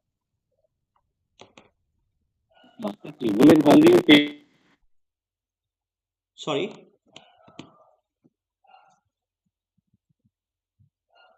आपकी आवाज क्लियर नहीं आ रही है।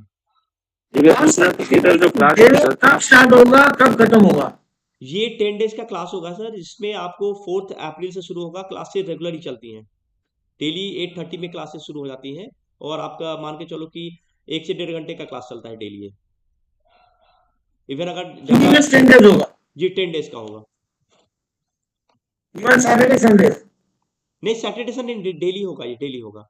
जैसे मान लो कि 4th से शुरुआत, 4th 5th 6th 7th 8 ऐसे करके डेली होगा ये। सर सैटरडे संडे छुट्टी रखो सर, ठीक रहेगा। सैटरडे संडे में अगर सब लोग इंटरेस्टेड हो गए तो सैटरडे संडे में प्लान हम लोग कर सकते हैं। वो आपके फिर अगर इनरोल करते हो आप लोग, और सब लोग अगर कि नहीं सर सैटरडे संडे को करेंगे, या इवन सब लोग प्लान करते हो कि नहीं सर हम आफ्टरनून में ही करना चाहेंगे, तो अगर मेजोरिटी हो तो we can shift for Saturday Sunday और आफ्टरनून ऑल्सो। ठीक है सर। और फिर ये तो 10 दिन तो हो गया, अभी इसके अंदर कोई एडवांस कोर्स है या यही है? यही एडवांस हो गया? नहीं, बिल्कुल एडवांस का कुछ नहीं सिस्टम रखा। उद्यम को लड़के के लिए और आरूढ़म को लड़की के लिए देखते हैं। उद्यम को लड़के के लिए और आरूढ़म को लड़की के लिए देखते हैं। अब आरूढ़म की कंडीशन क्या है और उद्यम की कंडीशन क्या है, उसके आधार पे हम डिफाइन कर लेते हैं कि एक्चुअली में प्रॉब्लम किसके तरफ से होती है। कई दफा लड़का आपके पास आएगा, बोलेगा कि शादी मेरी ठीक नहीं चल रही है, प्रॉब्लम हो रहा है, तो आप ये देख के बता सकते हो कि प्रॉब्लम एक्चुअली में कौन क्रिएट कर रहा है, who is the culprit actually, either the girl who is creating the problem or the boy। वो चीजें आपको बता, मतलब छिपी हुई चीजें भी आप बता लेते हो। अब जैसे जो कविपु होता है वो बेसिकली हिडन चीज के बारे में बताता है, तो वो जहाँ पे बैठा होगा जिस भाव में, तो उससे रिलेटेड चीजें बताता है कि हाँ कहीं ना कहीं प्रॉब्लम लड़के की तरफ से है, या आरूढ़म से रिलेटेड है तो लड़की की तरफ से है। वैसे ही आपको फादर मदर मतलब अपनी बेटी से रिलेटेड पूछना है तो बस पूछना है कि ये प्रश्न है मेरा, तो बाकी उसमें ये नहीं कि फादर ने पूछा है तो बेटी के लिए, अब छोटी बेटी है तो मैं 3rd हाउस से देखूंगा, या बड़ा बच्चा है मेरा तो 11th हाउस से देखूंगा, ये नहीं करना है। सीधा 3rd हाउस लेना है, और सॉरी लग्न जो बनाएगा आपका उद्यम बनेगा, उसके आधार पे प्रिडिक्शन करना है। इसीलिए कंफ्यूजन कम होता है यहाँ पे। और बताएं? आपने तो यूपीएससी क्लियर किया है, वैसे पता चलेगा सर यूपीएससी हो पाएगा, किसी का क्लियर नहीं होगा? बिल्कुल, मैं जो प्रोफेशन वाला जो पोर्शन होता है, उस प्रोफेशन वाले क्वेश्चन में हम यही सब चीजों को देखते हैं कि कोई किसी कंपटीशन में निकालेगा नहीं निकालेगा, क्या कंडीशन रहेगी, या कहाँ कमी लग रही है, वो सारी चीजें हम देखते हैं उसमें। इसमें कारक तत्व अपने अपने हाउसेस का देखना ही है, और उसके अनुसार जो एक्सटर्नल और इंटरनल प्लैनेट के अनुसार, उनकी डिग्री के अनुसार फलादेश करना है। नहीं, प्लानेट जो इंटरनल प्लैनेट होते हैं ट्रांजिट वाले, उसको ज्यादा देखने की जरूरत नहीं पड़ती। उसकी जरूरत कब पड़ती है? जब हम टाइमिंग करते हैं, टाइम ऑफ इवेंट जब निकालते हैं तो उसमें सॉरी टाइमिंग के लिए और डीप डाइव करने के लिए फिर इंटरनल प्लैनेट देखने पड़ेंगे, ये तो एक्सटर्नल प्लैनेट से काफी कुछ समझ में आया। सूक्ष्म राशि एक कॉन्सेप्ट होता है, इसी में वो कैलकुलेट करना होता है। तो सूक्ष्म राशि जब निकालना होता है तब हम इंटरनल प्लैनेट को लेते हैं। बाकी otherwise every time you have to use Jama planet only. The outermost planet will be used for every event. It is same as what suppose मैं ट्रैवल कर रहा हूँ, अगर मैं यहाँ यहाँ से दिल्ली चला गया, मतलब मैं चेन्नई रहता हूँ, यहाँ से मैं दिल्ली चला गया, और अगर मुझे कोई सवाल कर रहा है तो मैं सेम एज एन केपी जहाँ मैं हूँ वहां का मैं बिल्कुल बिल्कुल बिल्कुल जो एस्ट्रोलॉजर का प्लेस होगा जहाँ सिचुएटेड वहां का लेना है। या बिल्कुल एस्ट्रोलॉजर का जो प्लेस होगा उसी प्लेस को we have to put in the place box कि आप दिल्ली में हो अभी प्रेजेंट एज एन एस्ट्रोलॉजर, तो you have to put Delhi only, and if you are placed in Lucknow then you have to put Lucknow only. System है same like other जो प्रश्न कुंडली पद्धति, बट इसमें आपका चांद का हिसाब देखना अलग बैठेगा बस। नहीं इसमें देखो अब चांद का पूछ रहे हो आप। नहीं सर, मैंने कहना जानती है कि जैसे केपी में अपन पूछते हैं वैसे ही पूछना है, और इसमें जैसे केपी में 1 to 249 लेते हैं तो इसमें क्या लेना पड़ता है? नहीं कुछ नहीं, बस प्रश्न पूछना। हाँ एक चीज इंपॉर्टेंट है, प्रश्न बहुत इंपॉर्टेंट होता है, इसीलिए जनरली हम क्या करते हैं प्रश्न को लिख के मंगवाते हैं, पूछे बोलते हैं कि आप सामने क्वेश्चन को लिख दो। क्वेश्चन को लिखने से क्या क्लियरिटी होती है, जो कि क्वेश्चन जितना क्लियर होगा the answer will be accurate. That's why we ask the questioner to write the question. इससे क्या होगा, क्वेश्चन आप किसी ने पूछा कि मेरी मदर गुम हो गई है, तो गुम हो गई है तो आप क्या पूछना, वापिस आएगी कि नहीं आएगी, या जीवित है कि नहीं है, तो ये सारी चीजें आपको क्वेश्चन लिखवाना होगा। आपको लिखवा लोगे तो चीजें थोड़ी और अच्छे से प्रिडिक्ट होती हैं। नहीं तो क्या होगा, अब क्वेश्चन वेग सा क्वेश्चन होगा तो आप कंफ्यूज रहोगे, तो फिर क्या होगा, ये देखो ये डिवाइन एनर्जी है सारी, डिवाइन स्टडीज है सारी, तो आप एक तरह से आप जैसे ही आप क्वेश्चन पूछता है कोई तो आप उसके साथ जुड़ जाते हो आप, तो वो सारी चीजें आप जितना आप क्वेश्चन की क्लैरिटी आपके दिमाग में रहेगी, आंसर भी उतनी क्लैरिटी से आप दे पाओगे। That is the only basic and the utmost पूछा जाएगा उसी जी जिस वक्त पूछा जाएगा उसी वक्त ही हमें जवाब देना होगा, या बाद में हम टाइम लेके, मतलब ये क्योंकि उस टाइम पे तो ट्रांजिट वगैरह। हाँ जैसे किसी ने मान लो कि 8:10 पे क्वेश्चन किया है और उस समय आप वैसे सिचुएशन में नहीं हो, तो आप जब फ्री होगे तब, लेकिन टाइम आपको वही डालना होगा क्योंकि क्वेश्चन तो उसी टाइम का है। प्रश्न का जन्म कब हुआ है ना, वो चीज इंपॉर्टेंट है। हाँ अब जैसे मान लो किसी ने आपको व्हाट्सएप पे भेज दिया आपको, अब व्हाट्सएप पे आपने देखा ही नहीं, आपने क्वेश्चन 8:20 में किसी ने भेजा था, मान लो सुरेंद्र जी ने 8:20 में क्वेश्चन भेजा था प्रशांत जी के पास, तो जब अब प्रशांत जी क्वेश्चन खोलेंगे व्हाट्सएप 8:58 पे, तभी टाइम होगा आपका वो, बिकॉज उसी समय आपने क्वेश्चन देखा है। बेसिकली एस्ट्रोलॉजर का प्लेस, एस्ट्रोलॉजर का क्वेश्चन देखना, वो चीजें इंपॉर्टेंट है।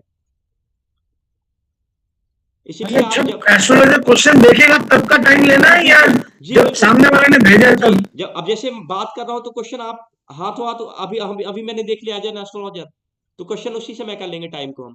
लेकिन अब मान लो कि 2 घंटे बाद में देख रहा हूं मैं, तो उस टाइम का लूंगा मैं, जब आप क्वेश्चन 2 घंटे बाद कर लेगा। बिल्कुल, जब आप देख रहे हो तभी का। तो it is on astrologer timing and place ji.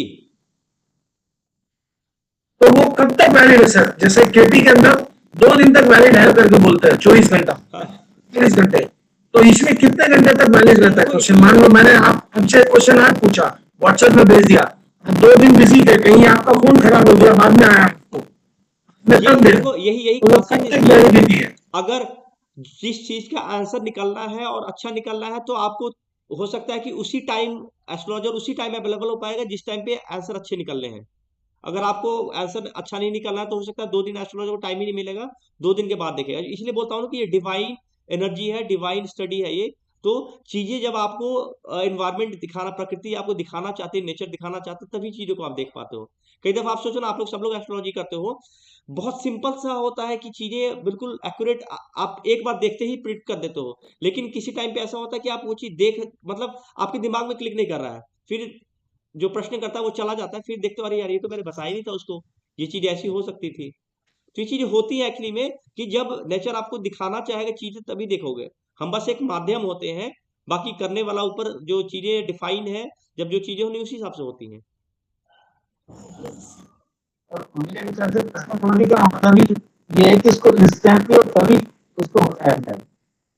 Ji please repeat करेंगे। मेरे विचार से प्रश्न पढ़ने का और जहाँ पद्धति का मतलब ये है कि इंस्टेंटली बताया गया जिस समय आया है, जो जातक तभी का क्लियरिटी क्वेश्चन करके तभी कैलकुलेट किया जा रहा है, उसको डिले ना किया जाए। जी बिल्कुल, अगर हाँ पॉसिबल आप उस सिचुएशन में है जो देख सकते हैं तो तुरंत उसी समय देख ले, ज्यादा अच्छा है। इसका कोई रेमेडियल पार्ट है क्या? नहीं, इसका रेमेडियल का एक्चुअली हम लोग अब सोचो, अब 10 दिन में बहुत सारी चीजें जोड़ दूं मैं, तो फिर जो मेन हमारा जो जो मोटिव होता है ये कोर्स करने का या सीखने का, फिर वो चीजें फिर कहीं ना कहीं रह जाती हैं फिर। क्योंकि देखो रेमेडी की क्लास इटसेल्फ कम से कम 10-10 12-12 दिन की क्लास होती है। अगर नक्षत्र रेमेडी जो हम लोग कराते हैं बेसिकली वो करीब 15-20 दिन का क्लास होता है वो। बाकी जो एक जो क्लब करके हम लोग कई सारे रेमेडीज को एक साथ कराते हैं, तो वो 10 डेज का क्लास होता है वो हमारा। तो सोचो एक 10 डेज का क्लास को आप मतलब तुरंत सोचोगे 1-2 क्लास में, तो फिर न जमाखोल प्रश्न पूरा हो पाएगा आपका, न रेमेडीज वाला पूरा हो पाएगा। इसलिए हम लोग इसमें रखते नहीं। वैसे छोटा मोटा छोटी मोटी जो रेमेडीज होती हैं, ड्यूरिंग किसी ने क्वेश्चन पूछ दिया तो as a purpose of discussion we reveal the remedies also, but classes course में हम इसको डिफाइन करके नहीं रखते हैं कि हम कोर्स में कराएंगे। क्योंकि मेरा सीधा फोकस होता है कि अगर 10 डेज की क्लास है तो 10 डेज हम इस पे ही दे केवल। क्योंकि आप जब सीखना शुरू करोगे तो लगेगा यार थोड़ा सा 1-2 दिन और हम लोग और सीखते हैं। कई दफा ये हो जाता है, जैसे ज्यादा इसमें चार्ट ज्यादा डिस्कस हो गया, वो सारी चीजें होती है तो लगता है कि नहीं यार 1-2 दिन और हम करते हैं। तो ये सारी होती है, इसलिए हम लोग इसको जी सर एक प्रश्न था।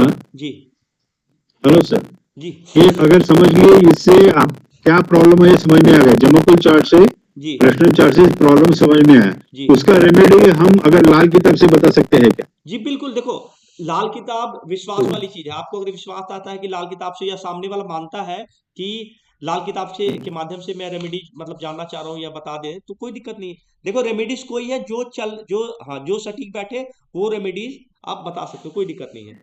ये एक सिस्टम है बस चीजों को बताने का कि ये चीजें हो सकती हैं, ये चीजें नहीं हो सकती, ये चीजें ऐसे हो सकती हैं, बस ये है। बाकी रेमेडीज आपके दिमाग में जो चीजें आती हैं, और कुछ अच्छी चीज कई दफा होता है कि सीधा आप पूजा पाठ के माध्यम से बता देते हो कि हाँ जी आप गणेश जी की पूजा करो, बुद्ध से रिलेटेड प्रॉब्लम आपकी ठीक हो जाएगी। तो सबसे अच्छा तो पूजा पाठ ही मानते हैं, लेकिन वो क्या टाइम टेकिंग होता है, लोग उतना करना भी नहीं चाहते हैं, या कई लोगों को बहुत शुद्ध उच्चारण भी नहीं आता है कि कैसे मुझे विष्णु सहस्त्र नाम कैसे करना है, ये सारी चीजें पता नहीं होती है लोगों को, टाइम टेकिंग होता है, तो फिर उससे लोग भागते हैं। फिर लाल किताब की तरफ जाते हैं जो लोकल होता है कि चलो चांदी का सिक्का पानी में फेंक दिया तो ये हो गया आपको, या इस प्लेनेट को आप कड़े को यहाँ लेफ्ट हैंड में पहन लिया तो आपने ये प्लेनेट आपका थर्ड हाउस में शिफ्ट हो गया। तो अलग अलग सिस्टम है सबका। मैंने इसलिए सबसे पहले आपको क्या बोला कि कोई भी सिस्टम गलत सही नहीं है, the only thing is your belief. आप किस चीज को मानते हो वही सबसे इंपॉर्टेंट है। और हमारी अपनी लिमिटेशन है, हमारी जो बौद्धिक क्षमता है वो उस लेवल की नहीं है कि हम चीजों को उस लेवल पे पहुंचा सके जो हमारे पुराने ऋषि मुनि ने हमें इनहेरिटेंस में दिया है। दैट इज ओनली थिंग, और इसको मानना चाहिए। ये नहीं कि अरे यार तो बेकार, वो तो लाल किताब तो बेकार होता है, ये केपी कृष्णमूर्ति पद्धति तो बेकार है, इससे कुछ निकलता ही नहीं है। हम निकाल नहीं पाते तो वो हमारी कमी है। ये मानना जितना अच्छा से मान ले आप उतना ही अच्छा है। तो इसलिए रेमेडीज के लिए जो आपको लगता है कि हाँ ये अच्छा बैठता है, इस पे सटीक बैठता है, और सामने वाला करने के लिए तैयार है, तो ठीक है, अच्छी बात है।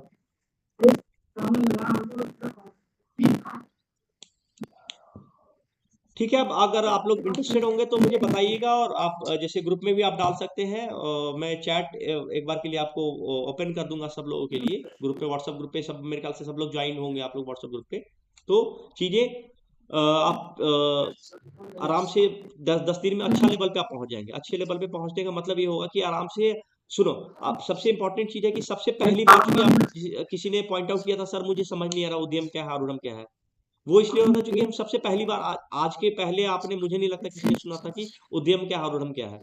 और मेरे वेबिनार में मैं कई सारे वेबिनार करता रहता हूँ जमाखोर प्रश्नम से भी रिलेटेड, तो उसमें ज्यादातर लोगों की जो क्यूरियोसिटी होती है वो यही होती है क्या ये। कोर्सेज बेशक कम लोग ज्वाइन करते हैं, लेकिन क्यूरियोसिटी यही रहती है कि चलो ज्वाइन करके देखते हैं क्या।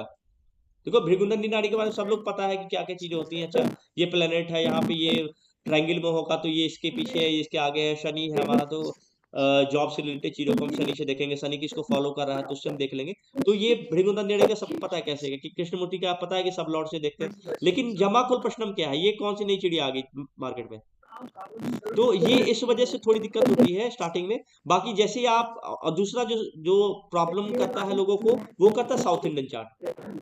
हम बेसिकली भागने, आप देखो पुराने जितने भी सिस्टम पढ़ाई जो पढ़ाए जाते थे सारे, आप कोई भी लिटरेचर देखोगे आप तो साउथ इंडियन चार्ट पे डिफाइन है। सारे प्लेनेट साउथ इंडियन चार्ट के बताए जाते हैं, लेकिन हम उसको यूज नहीं करते हैं, तो नॉर्थ इंडियन चार्ट में आसान लगता है।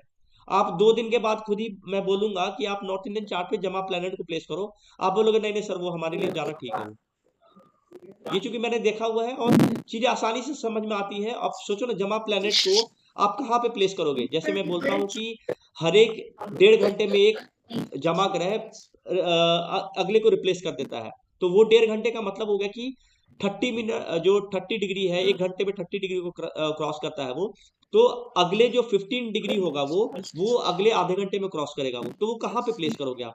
तो इसीलिए वहां जो स्थिर राशियां होती हैं वहां पे जनरली एक आध आप किसी और कुछ लोग जो पढ़ाते हैं नॉर्थ इंडिया में जमा खोल का, उसमें उसको क्रॉस कर देते हैं।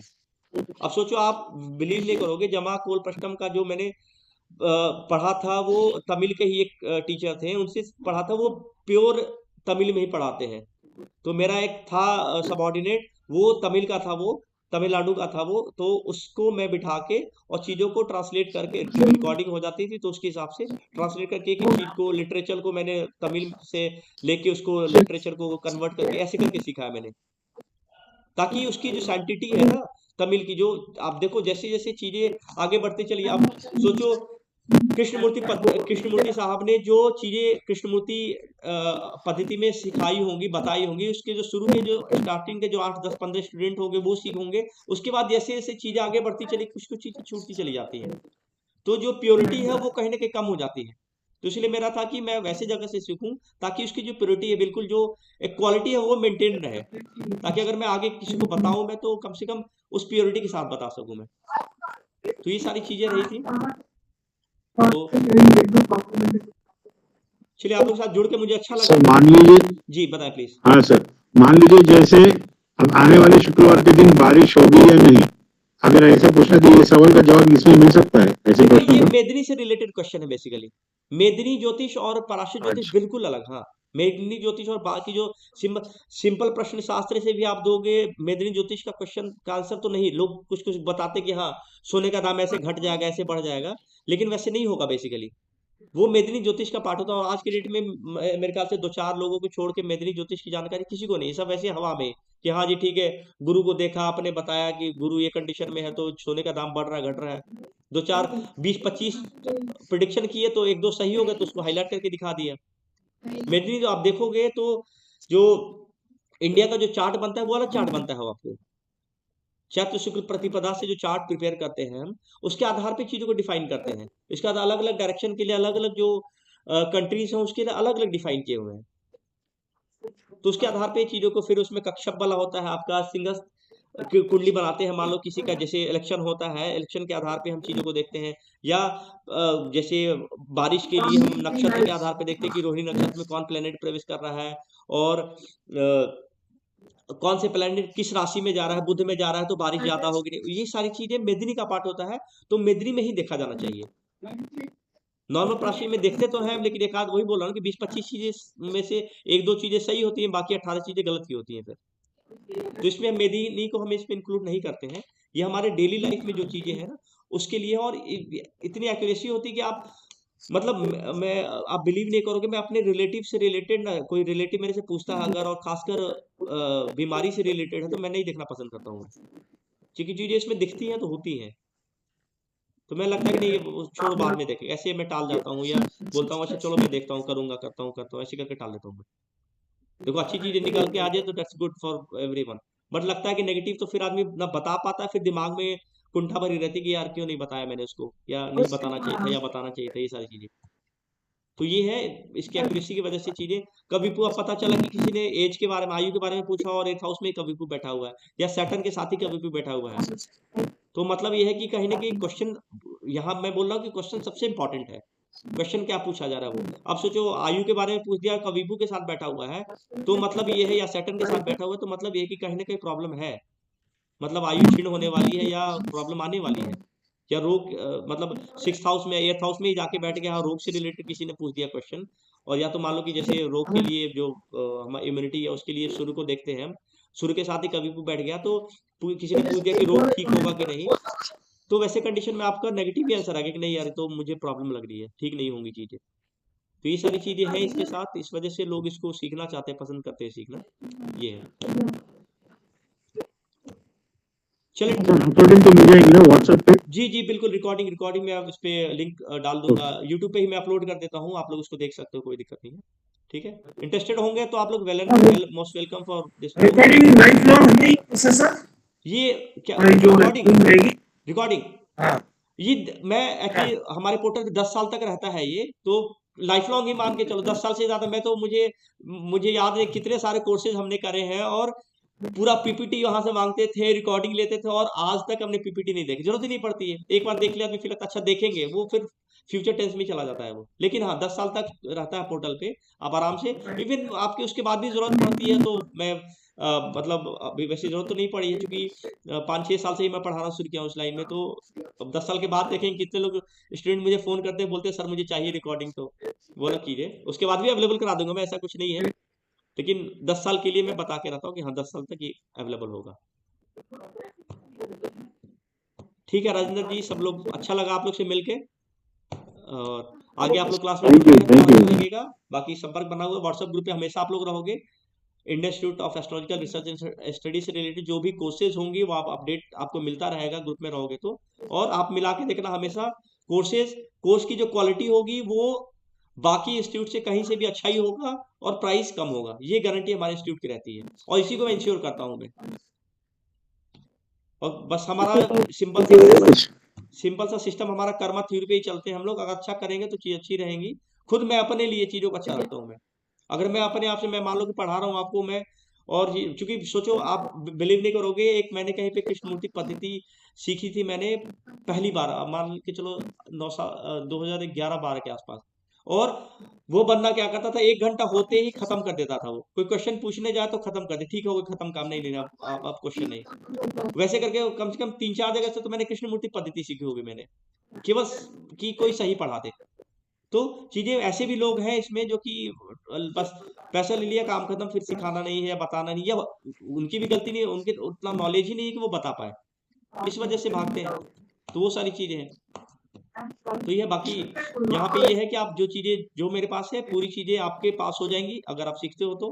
और बाकी उसके अलावा भी कभी कोई प्रॉब्लम होती है तो मोस्ट वेलकम, आप बिल्कुल पूछ सकते हो मुझे, जहां तक लगेगा बताने का। और जब टाइम मिलेगा, कई दफा होता है कि 1-2 दिन डिले हो जाता है चीजें, बट कोशिश करता हूँ मैं, अगर किसी ने क्वेश्चन पूछा है तो चीजें तो मिल ही जाए उसको। क्योंकि मुझे अगर माँ सरस्वती ने कुछ विद्या दी है, और किसी के लिए मैं तो, मुझे बहुत याद है कि मैंने अपने जो हमारे जो भी उसमें सबॉर्डिनेट या जो भी जो लोग हैं, तो ऐसे ही पूछ लेते हैं और वैसे ही मैं बता देता हूँ। तो चीजें वैसी ही हैं कि मिली हुई है, इसलिए बता रहा हूँ।